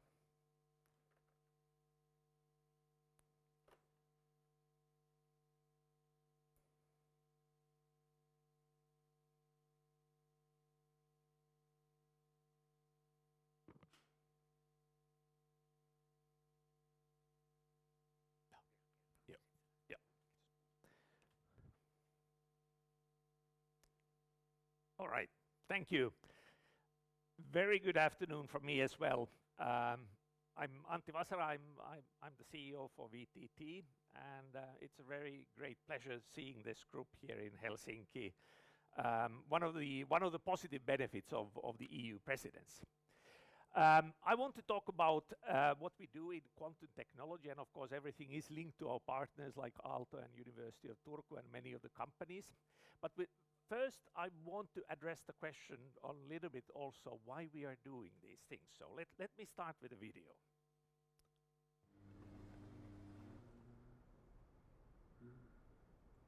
Wednesday. The day after Tuesday. Not quite Thursday yet. And by the time the laundry's done, you can sense the world has spun just a little bit further, beyond repair. What a time to be alive.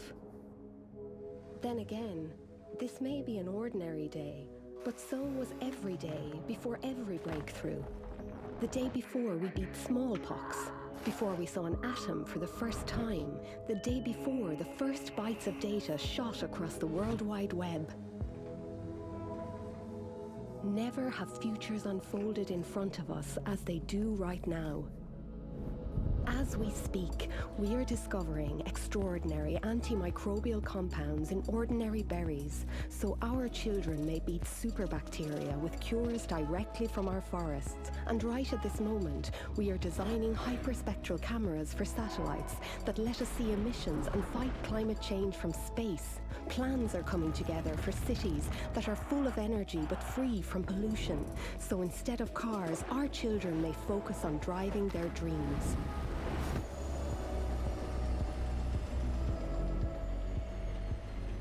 We are living through pivotal moments every second. What an amazing time to be alive.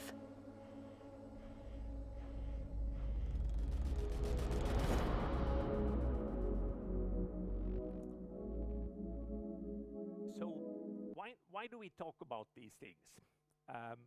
We have clearly seen that as a research organization, we get easily boxed into the technology box.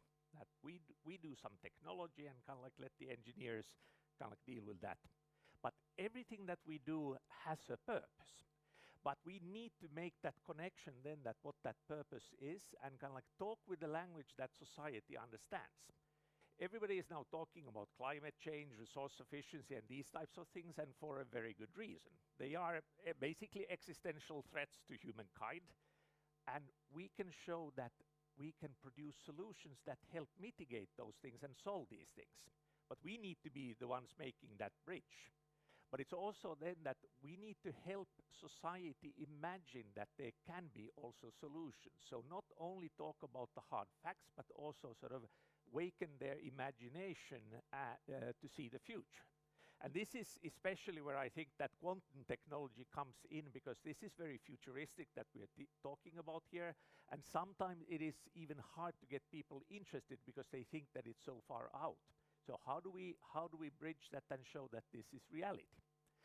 We at VTT, we have 2,000 people roughly working for us, and our job is then turn those challenges into opportunities.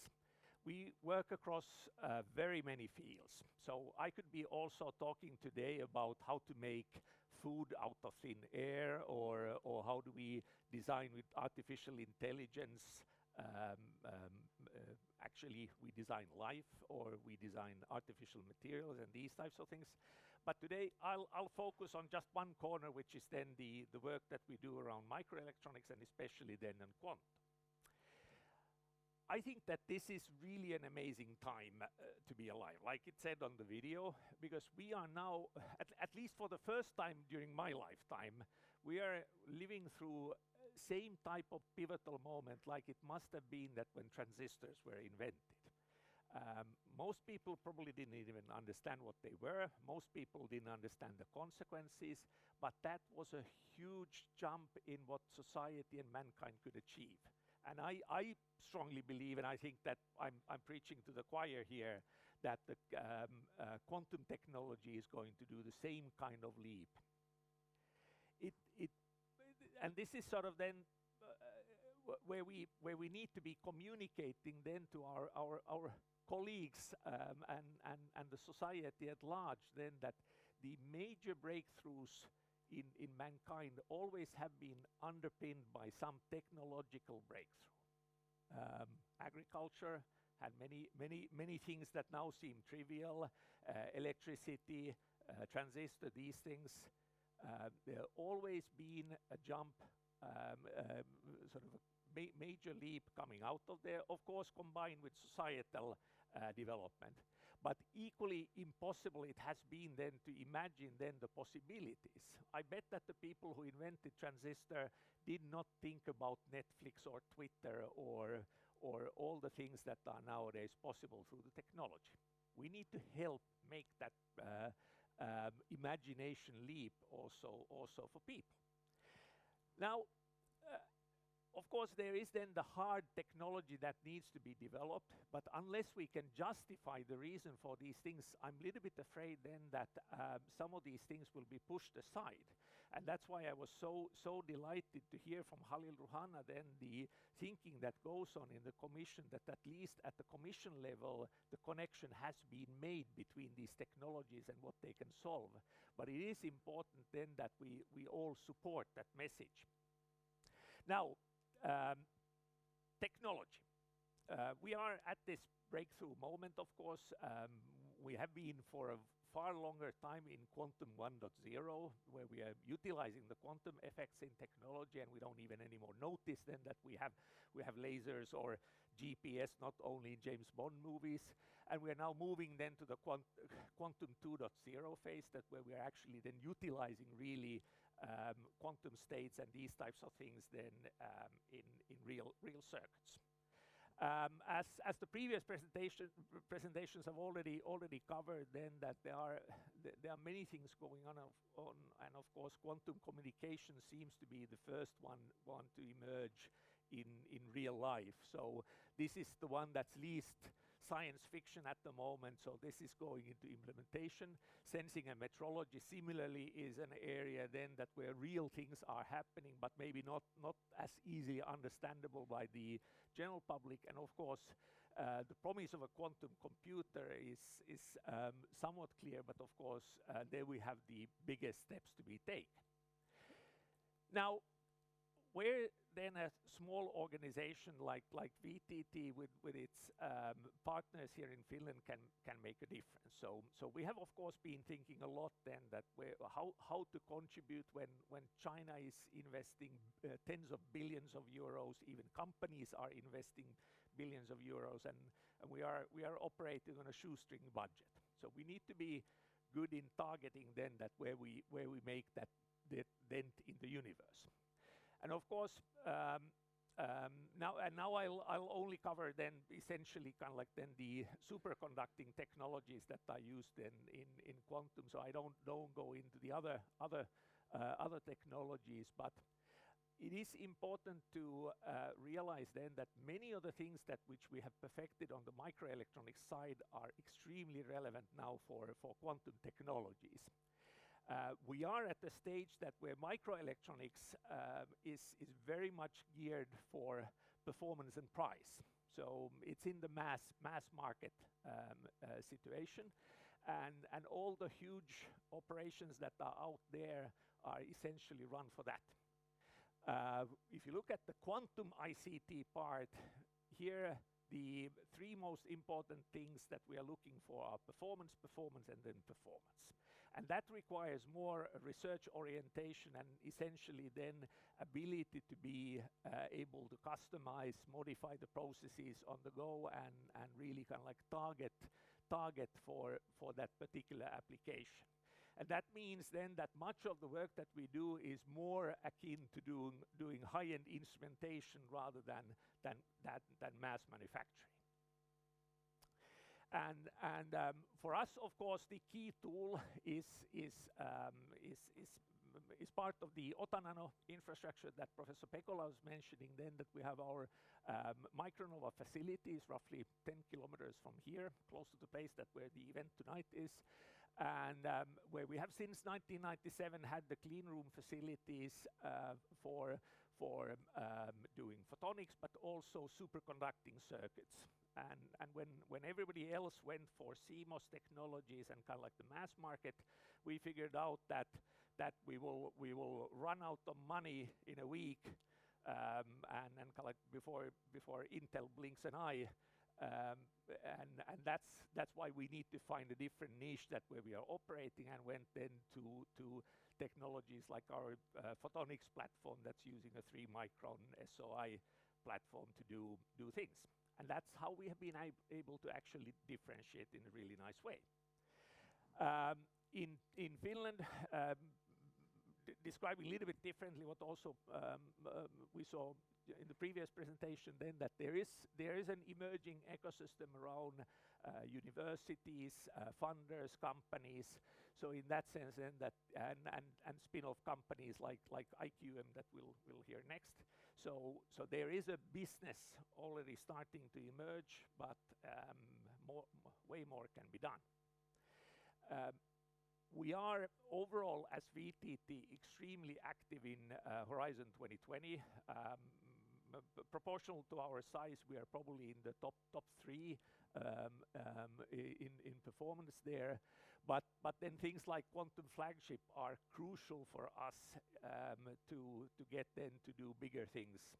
And like the person from Academy of Finland was emphasizing a lot, collaboration is for us basically the most important thing. If we try to do things alone, we are not making any headway there. So some of the then I want to tell a little bit concrete examples of what we've been working on. So in the Quantum 1.0 era, we started already in the 80s. So like Professor Pekola was telling about the long heritage that we have around low temperature physics. One of the outcomes of that was the work that we started to do in the 80s around squids. So there have been these MEG machines with niobium-based squids utilized in production machines that we were manufacturing.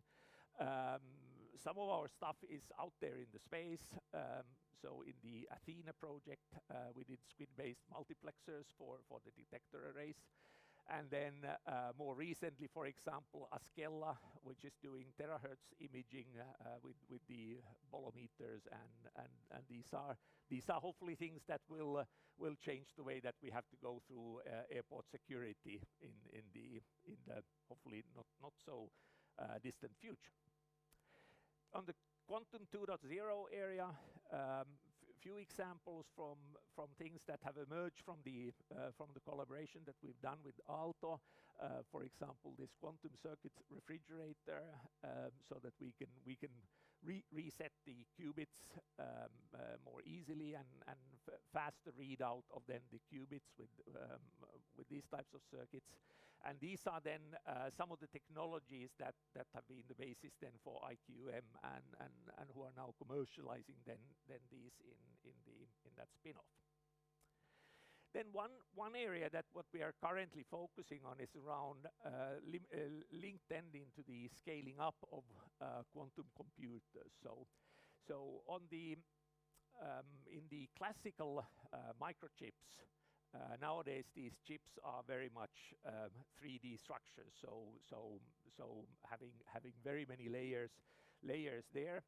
In quantum chips at the moment, that's the issue, that they are still 2D structures, and all the error correction codes at the moment, the modern ones work in a basically a 2D lattice.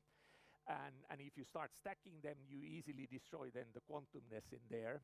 So, but if you just use the 2D structures, at least what we've been looking at is then that limits then the number of qubits that you can have on the chip then into very low numbers, like 20 or so, which means then that you can't do anything significant. So you need to be able to do also 3D structures in here.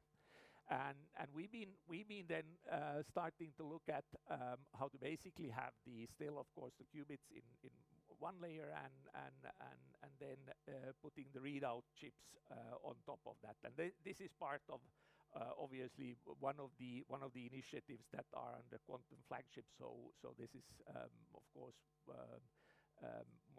one of the areas that we do in collaboration in Open SuperQ.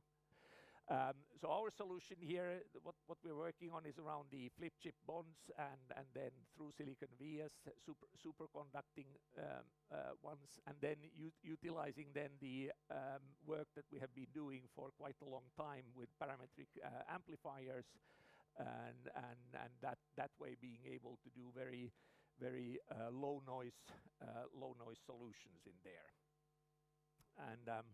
And of course, these are also relevant then in the sensing and metrology side.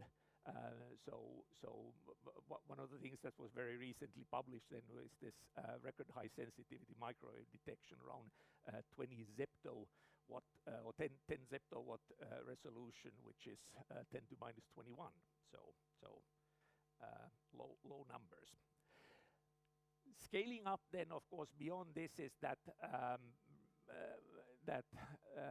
although we are now in the tens of qubits range, and maybe Google has this 50 qubit one, but we need to get into the millions, and very soon kind of like the connectivity between the different basically getting the connections out of the cryostats that we can't anymore fit physically all the cables that are required there. So we are looking into then how to use photonics and optical interfaces there that creating basically new types of optical electrical interfaces that operate in the of course in the cryogenic area, but also then that maybe utilize technologies like single flux quantum processors that connect then into the quantum processors, and in that way then create chips that allow then to get way more information out from the millikelvin areas then into the room temperature areas.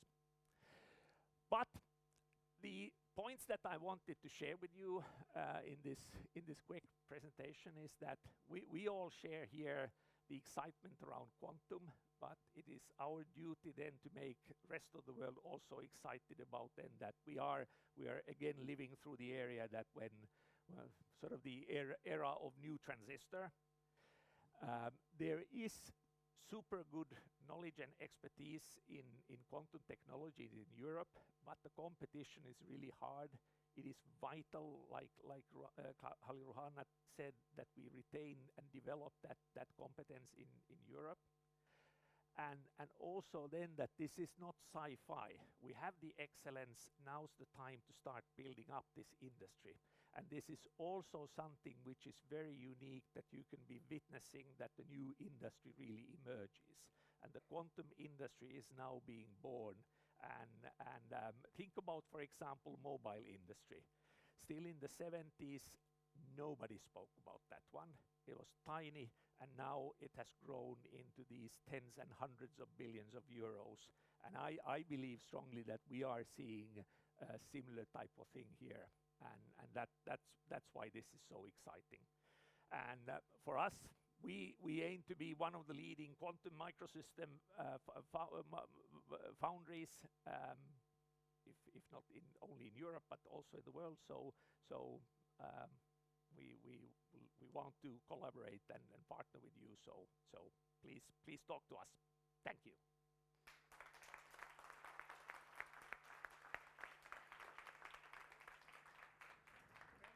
Very much. Looking at the watch, I see that we have time for another half question, which summed up with the previous half one, maybe gives one question. One question, anyone? Yes.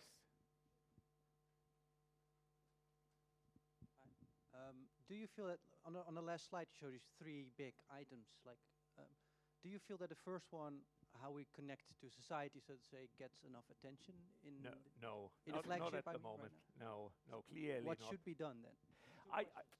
Yeah. You look suspicious there now. That I think that we need to make that connection, like also Sabrina in her presentation in the beginning said, then that we need to be talking about the challenge, the questions that require answers, and that's what the society is concerned about. And then it's our job to make the connection and explain then that why in some areas you require computing power which is totally beyond what we have at the moment. And that's the thing. We don't need to explain the details of quantum mechanics to people, but we need to make the connection then that there's a gigantic step change that needs to happen, unless or otherwise we won't find the answers. And that requires setting the context, explaining, and kind of like talking with the same language as the society does. Thank you very Thank much. you.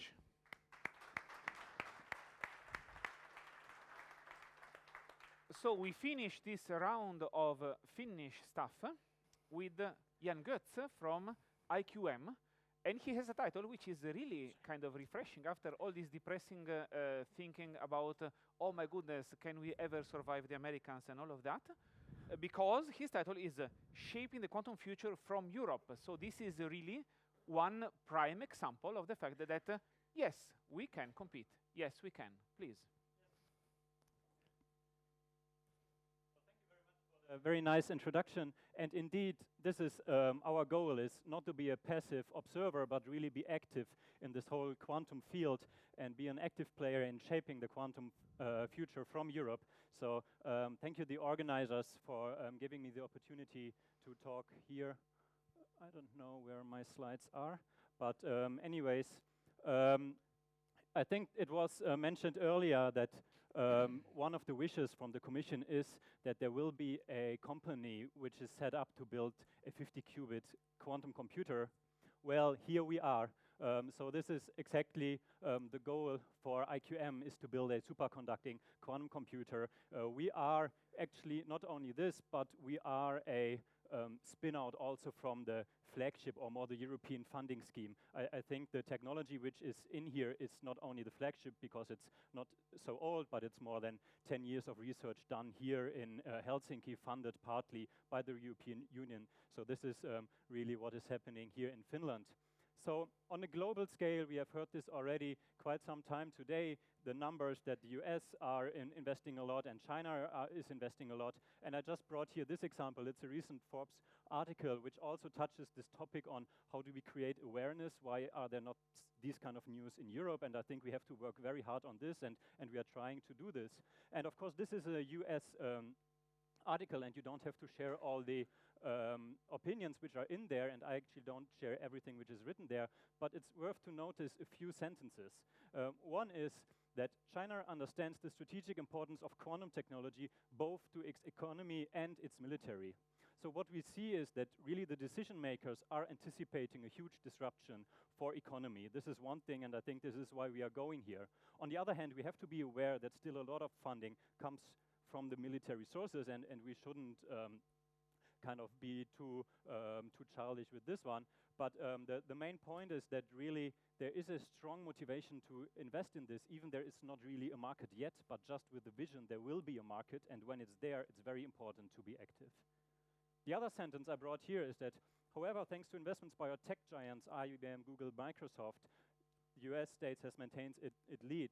And I'm not commenting here on the lead, but more on the fact that actually there are these very big companies like IBM, Google, Microsoft who are active in this field. And this really shows that the decision makers in the very powerful companies, they are believing in this technology, and they are really willing to invest a lot of money into this technology. So the main message here is that quantum technologies will disrupt many fields of industry, and it will have an economic impact. And if we as a European society want to be part of it, then we should act now. And I think this kind of quantum flagship initiatives and these kind of events are very important to to help this process growing and to be, as a European entity, much, much more active in this. And if you have been looking careful at the slide, you can see that down here in my browser, I was looking for the word Europe in this, and it's not mentioned in this article, which I don't think is justified, because we have such great technology here, especially on the academic side, and it is emerging into industry. The only fact is, it's not emerging into the big companies like Microsoft and so forth, but we see a lot of activity in startups, and I think what we have to do as Europe, we have to kind of push these activities and help the startups to grow more actively to be able to compete with the big ones. And I think this is very important if we want to be, on the long run, an active player in this story. And this is actually what we do with IQM. So we have put a lot of effort in not getting some money, but getting sufficient money to be able to compete with the big research teams in the US. So in July this year, we have announced a 11.45 million seed funding round to develop hardware for superconducting quantum computers here in Finland. And of course, this is not a Financial Times article, so we are not maybe there yet at this level of awareness, but this shows that it's actually possible to create a big movement out of Europe. So for the rest of my time, I want to tell you a little bit how this worked out, what was our path to get there, our little story, how I see the European quantum industry, how it's set up, and maybe a small vision on what's next. This is my personal view. So let's start with our story. Of course, if you are founding something, you need to have a visionary idea. And in our case, this is large-scale quantum computing. But of course, there are many other important technologies in the quantum world as well, like quantum sensing and so forth.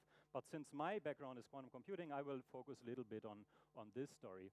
So what we have developed here in Helsinki with Aalto University, with VTT, is the technology for superconducting quantum bits. And actually, what you need to do is, if you are fundraising, you need to create a credible business case so that people are giving you money, and money in which they are committing into your story not only to 1 or 2 years, but actually to 10 years or longer, because this is the time scale we are talking about here. So in our case, we were able to convince our investors that actually the technology for qubit reset, qubit readout, and so forth we have is valuable and it makes sense in investing. So this is the one important thing. The other important thing you need to have if you want to make a difference is you need to have a great team. So this is a picture taken a few weeks ago, meaning only 2 months after we have started the company. We were able to hire now today 21 people, 16 PhDs, 11 nationalities. So we really want to make a global effort, not focusing only here on Finland. Of course, we are based here, but on the long run, we want to be integrated into the whole European community, because you cannot do it alone. You have to do it as an ecosystem, as a big environment. So this is the high level, and of course there are many details in how to make this work. So you need to have the fundamental research, and the funding must go there and must continue to go there. This is what's happening. So the funders come from QCD Labs, which is one of the research groups at Aalto. In overall, it's the Quantum Technology Finland Center of Excellence that we have here. You need to have the enabling technologies, which is very important, because building superconducting quantum computers, it's not cheap. You need to have, for example, a big clean room, which we have here. You need to have partners like VTT, which enable this, which is very important. So this was very important. And of course, you need to have some initial funding, because to get there, you need to show credibility that actually people have believed in you in the past, so that the investors say, okay, it makes sense, let's continue this in the future. And you need to have, of course, the best talents. And here I put Aalto, which is very important, because Aalto, I think, is one of the universities which has now a quantum program for bachelor studies. And I think we need to have more of these activities as well in Europe, to have the talents in the future when the work needs to be done. In the business case, of course, you need to convince people that it's not basic science anymore, but that it's a deep tech technology that you can commercialize. And for this, for example, it helps you at least a lot if you have patents. And this is just taken from a recent Nature article, which shows the patent activity in quantum. You see China, United States, somewhere down here, United Kingdom. But this is something we really have to support much more in the future if you want to see such activities happen. Actually, Aalto is a very good example, because they help you as a researcher a lot to patent. But I've heard other stories in other countries where it's maybe not so easy. And this is something we need to be aware of if we want to protect our technology. You need to have a healthy ecosystem. I just brought 2 examples here. Blueforce, which is the market leader for cryogenics, which is a spin-out from Aalto. We have here Supercomputing Center, CSC, which are helping us in the background to get the computational aspect into it. And of course, you need also funding schemes which support the venture capitalists. And here we get actually a lot of funding from Business Finland, which is a funding organization helping you to commercialize technology out of the university into the industry. And then, of course, you need to have some entrepreneurs, which means in our case, scientists which are willing to stop at least part of their scientific career and fully commit into the commercialization aspect of it. And of course, many of us are still scientists by heart and are maybe not willing to do this. So this is, of course, very important as well. And then when you start your business, what you need to do, of course, you need to build a product. We as a hardware company, we cannot do the full stack, so we are actively partnering, for example, with software companies, and we have a lot of quantum software here in Europe, which is actually great. You need to build partnerships also to the scientific community. So we are discussing, for example, with Open SuperQ people and QMix, which are two of the superconducting projects in the flagship. So this is very important because still this is where the magic happens, which is where the fundamental research is. And we want to bring this research into the industry. Now, this is something we are working on at the moment, the revenue streams. This, of course, will be important on the long run, but still you have to be aware that this is very early technology and you have to accept this. And then finally, of course, the team. But all of this together actually made it happen for us to build this strong effort, and we hope that together with this community, together with others from industry, we are really able to make a difference out of Europe. So how does the European industry look like? For me, in the beginning, it looked always something like this. So on the left-hand side, you have the universities doing the great research. You have enabling technologies like VTT and other organizations in Europe. And then on the very right-hand side, you have the end users, the big companies who want to use the technology. And what we need to do is we need to fill this gap in between somehow. And this is very important because it doesn't go directly from here to there. And of course, what others are doing, they're doing this approach, like the big names, Google, the Chinese, IBM. They just build the full stack. And unfortunately, this is not what we have here. And there was the question earlier, should we, for example, invest in machines, for example, provided by IBM and pay many million euros to have them locally, or should we do this ourselves? And I mean, for me as a European thinker, of course, we shouldn't do the first, but we should try to do it ourselves. And how do we do this? And is it even possible? I would say yes, because we are actually able to fill the stack. So we have leading hardware enablers in the cryogenics, we have cabling systems, electronics, all of this is there. It's European companies. You can go and buy it. You have different hardware approaches for the processors. So we are doing the superconducting approach. Still, we have companies doing the ion traps, the spin qubits. It's all there. You can just go and ask these people. And of course, in the end, you need to have the algorithms as well. And this is actually also where we are very strong in Europe. You just see it by the number of companies which are doing this, who are on different sides, on different stages of the software stack, providing these solutions. So it's all there. We just need to bring it together. And I think we as IQM, this is one of our goals, is be an integrator, talk to all of them, talk to the software people, talk to the end users, be a platform so that it's able to buy a European quantum computer. This is really our vision here. So how to make this vision happening? What's next? These are my final points. Of course, we need to collaborate. We cannot do it alone. We need to talk. We need to standardize. This needs to be mentioned, I think, much more often. There are no standards at the moment. We need to work on this. We need to integrate the different technologies. We need to create an industrial ecosystem. So the big companies, we need to talk to the decision makers there, not only the scientists, really the people who are making the decisions in the big companies to create awareness. This is what needs to be happening in the background a lot. Something that should be mentioned always is teach the next generation. We need more quantum physicists, more engineers. We need to teach physicists how to do the engineering. We need to teach engineers how to do the quantum, to have the critical mass available.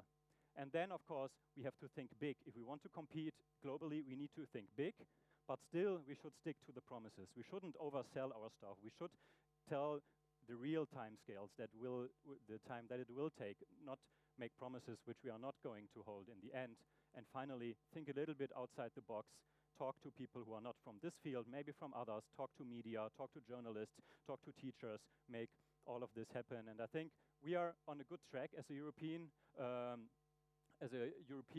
group of researchers, politicians, industrials. We only need to bring everything together, maybe through events like this. And this is why I'm very happy to be here, talk today, and I'm happy to take any questions if there's time.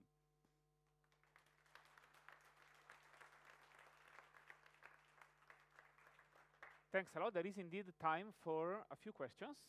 Please.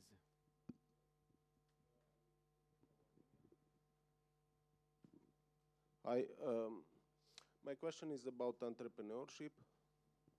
So, what is done to train the entrepreneur to know what to do when they come from academia with an idea, to know what to do to sell it, to create startup companies, and eventually to become a larger enterprise?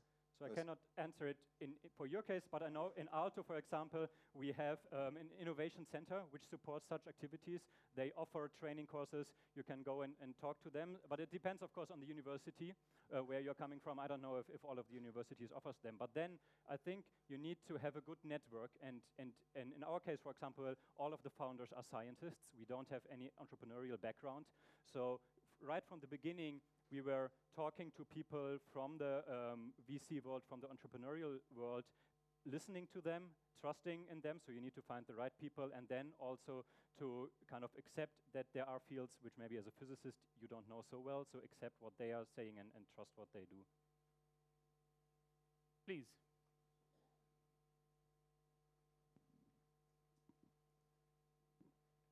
Thank you, Jan. A nice talk. Can you please clarify a little bit more what you are in principle offering with your company? Is it the processor? Is it, can you please elaborate more on that? Yeah, so I didn't talk about this in so much detail because I didn't want to use it at an advertising session here, but more as my view of industry. So what we are doing is we are building the superconducting processors, so the qubit chips. We are integrating them, so we are building all the hardware that you need to assemble it in your fridge. We are not building the fridges and these things yourself. There we are using commercially available technologies, but then we are developing also on the electronic and control side, up to a level in the software where we can actually partner up with software companies, for example, for control and for algorithm. So we are really focusing on the hardware for the superconducting circuits, and they are basically the full stack except for the cryogenics. We have another one here. Oh, there was, okay, so we come to you, Tony, afterwards. Hello, Meri Helle from Summa Semiconductor. I think excellent talk, thank you very much. I think we should really engage the young people and get more engineers and more scientists into the field. But I think it's really a challenge, and how can we make aware of this great science and this great technology. And the young people, they just see Google and Microsoft and all the software companies, but all of this is enabled by hardware. And how should we do it? Should we start opening the phones and seeing what is in there? Because it's really it's a miracle that it works. It's really amazing. It's a good point, and of course a tricky question. Just maybe an example which comes to my mind. This hardware is built in Micronova, the clean room. I think last year or this year there was a high school opening right in front. So I think we should really start at this level in the schools. We need to create awareness that it's tech, it's math, it's these kind of subjects, and people have to be educated there, because if they don't studying physics or maths or so, after all, we have lost them already. So we should really start, I think, as a much earlier stage in schools or maybe even in kindergarten, create awareness how cool this stuff is. Please. And then the last one here. Thank you very much for your talk, Tony Apollago from Malta. I was wondering about the strategy, because often the quantum processor is seen as a race, but if one wins a race, the first one may not win actually, it may win the second one, because achieving 50 or 80, then scalability becomes maybe not the platform for having 100 or 200. What do you think about the different platforms using for building a quantum processor, and what is your strategic vision of IQM in saying it's better not to win the, I don't like the sentence, not to win the battle but to win the war? Even, I don't like but the sentence, it's too military. Yeah, so I'm not a big friend either of the word race and these things. So of course, I mean, we are trusting in superconducting circuits. This is what we are doing. I think it's hard to say which will be the technology in 20 or 50 years, because we probably don't even know it yet. And yes, there are still different technologies out there, like the ion traps. What I think that in the near future, maybe there are certain problems which are running better on the ion traps, and other problems are running better on the superconducting machines, until we really have a full-scale, fault-tolerant, error-corrected machine. And for me, it's hard to say which will be in 20 years or so really the technology, and I guess we don't know it yet. So we have a very last half question, please. Really a half question. Edith Herzog from Giant in this case, and I was so much liked your last picture with all the key enabling technologies we have in Europe, and I was just hoping that you will show also the key enabling services, because I'm quite sure that all the 21 colleagues you have using, for instance, eduroam services and connectivity and trust and identity services will be a basic key enabling services. So beside the key enabling technologies, what do you think about the services you need? Well, of course, I mean, still it's a company business, so you need HR, you need public relations, you need services. So I think, okay, it's not on the slide. Please, this is why I put this here. I was quite sure that I forgot many things. So please write me a mail. I will add it there. I think it's very important that we have the whole ecosystem in there, including the services. There are also consultancies and other things. I think everything is important, yeah. So thank you very much again.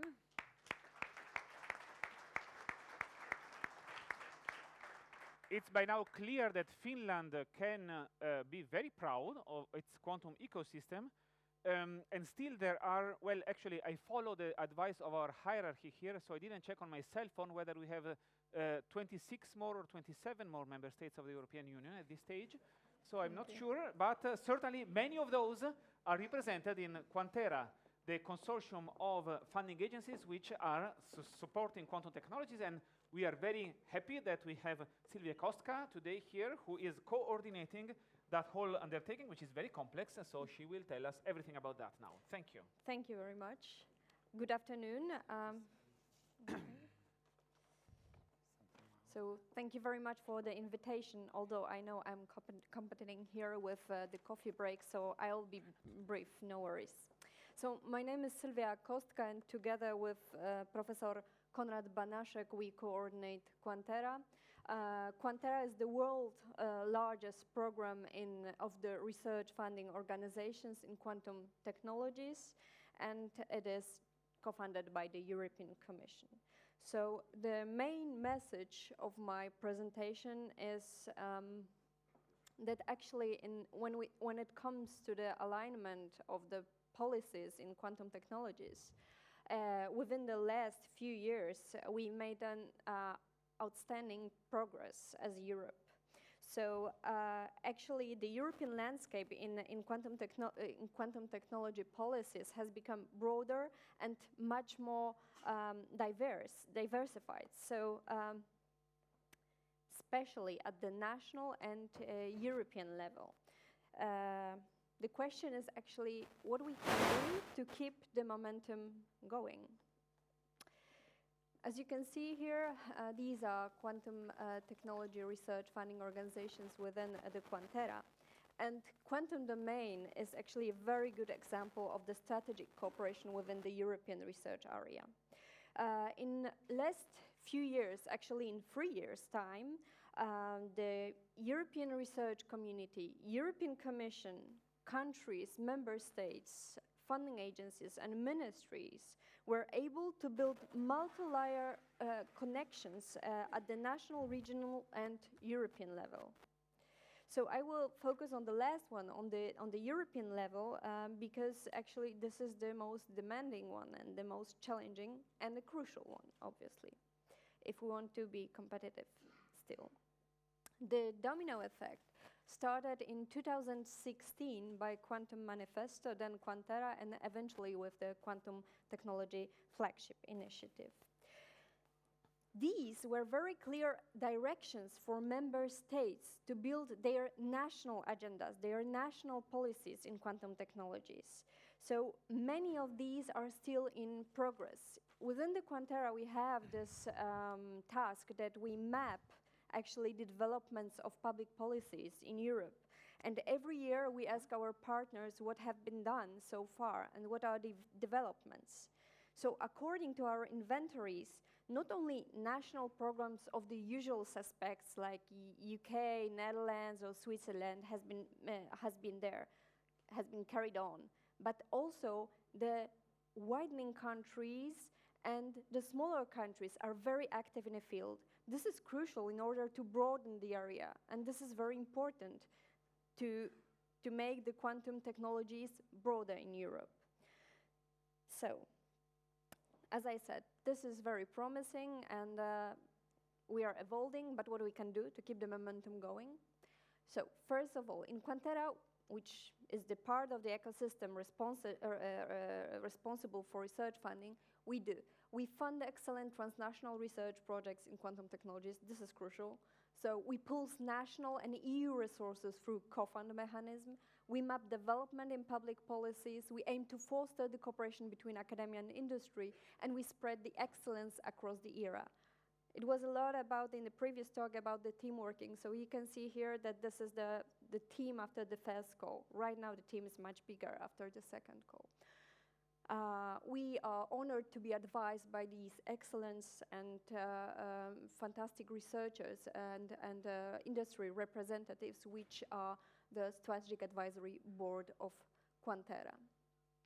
In less than 3 years' time, we managed to gather 45 million euros in order to fund about 40 transnational research projects. So about 200 research teams from 25 countries. This is really an impact. And we made it in a quantum communication, simulation, computing, information sciences, metrology sensing, and imaging. In call 2017, there was 221 pre-proposals, and this contributed to the quantum technology flagship.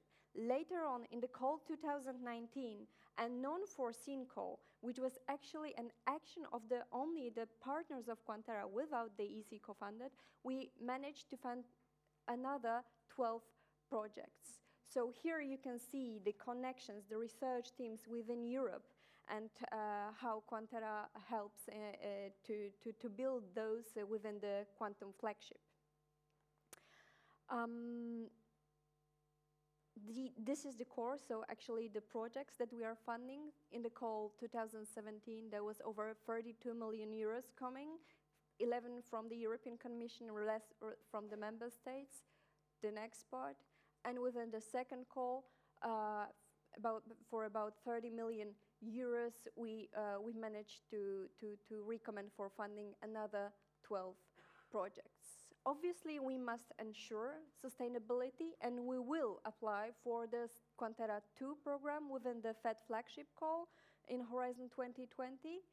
And we aim at the next co-funded call in 2021, at the end of 2021, and this should be the biggest co-funded call ever, with hopefully the EC contribution of 15 million euros and QuantERA's expected contribution at the level of around 30 million euros. We want to organize another calls as we did in the first round. So in the second round, we want to organize the biggest co-funded call and then call a non-co-funded call in 2023. So coming back to research policies. Although there are still major disparities between countries and regions, there are very strong driving forces, like for example the QCI initiative in Europe, that help us to overcome the fragmentation issue in Europe. We face it in QuantERA, so we know how difficult it is when it comes to the 30 funders with different laws, different procedures, different research funding systems, and different priorities. But this is possible to overcome, and I'm sure that we can do it. But to keep the momentum going, what we need are two factors. First is the engagement. In every of the previous presentations, you have heard how important cooperation is. This is crucial. So the engagement first, and then comes the funding. Funding is crucial here because we need, in order to achieve all the goals of the quantum technology flagship, we need to scale up. We need to scale up as the member states, as the partners of QuantERA. We need to contribute to these goals in order to fund excellent projects, in order to fund them more, because they are fantastic. And just just to conclude, I would like to refer to Professor Mlynek's remark, who said, like, in his presentation, be generous. So please be generous, because lack of funding cannot be an excuse when it comes to such a big project. So, last but not least, about the engagement, we asked our partners whether they would like to contribute to the cooperation in future, and out of 30 organizations, there was not even one negative answer. So the engagement is there. What we need more is funding, and I will take also this opportunity to invite you all to Granada, where you will have a chance to listen to the project leaders that will present their works in November. Thank you very much, and have a great coffee break.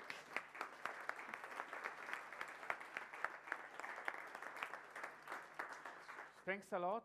Well, they are generous, because actually this was the first call of the flagship before the flagship even started that they did. And then they said, no, it's not enough, it's not enough. Yeah. The Commission is not paying, let's do another one, okay? So this is really, they have a momentum which is really, amazing, and it was really a foundation for all these big initiatives. So maybe there is time for a quarter question before the coffee break. Or maybe there are many questions, someone is saying. Or maybe there is really growling stomachs and thirst for coffee, which is understandable after such an intense and rich session. So, well, enjoy your coffee. Thanks again, Silvia. Thanks to all the speakers. And we reconvene at 4 o'clock.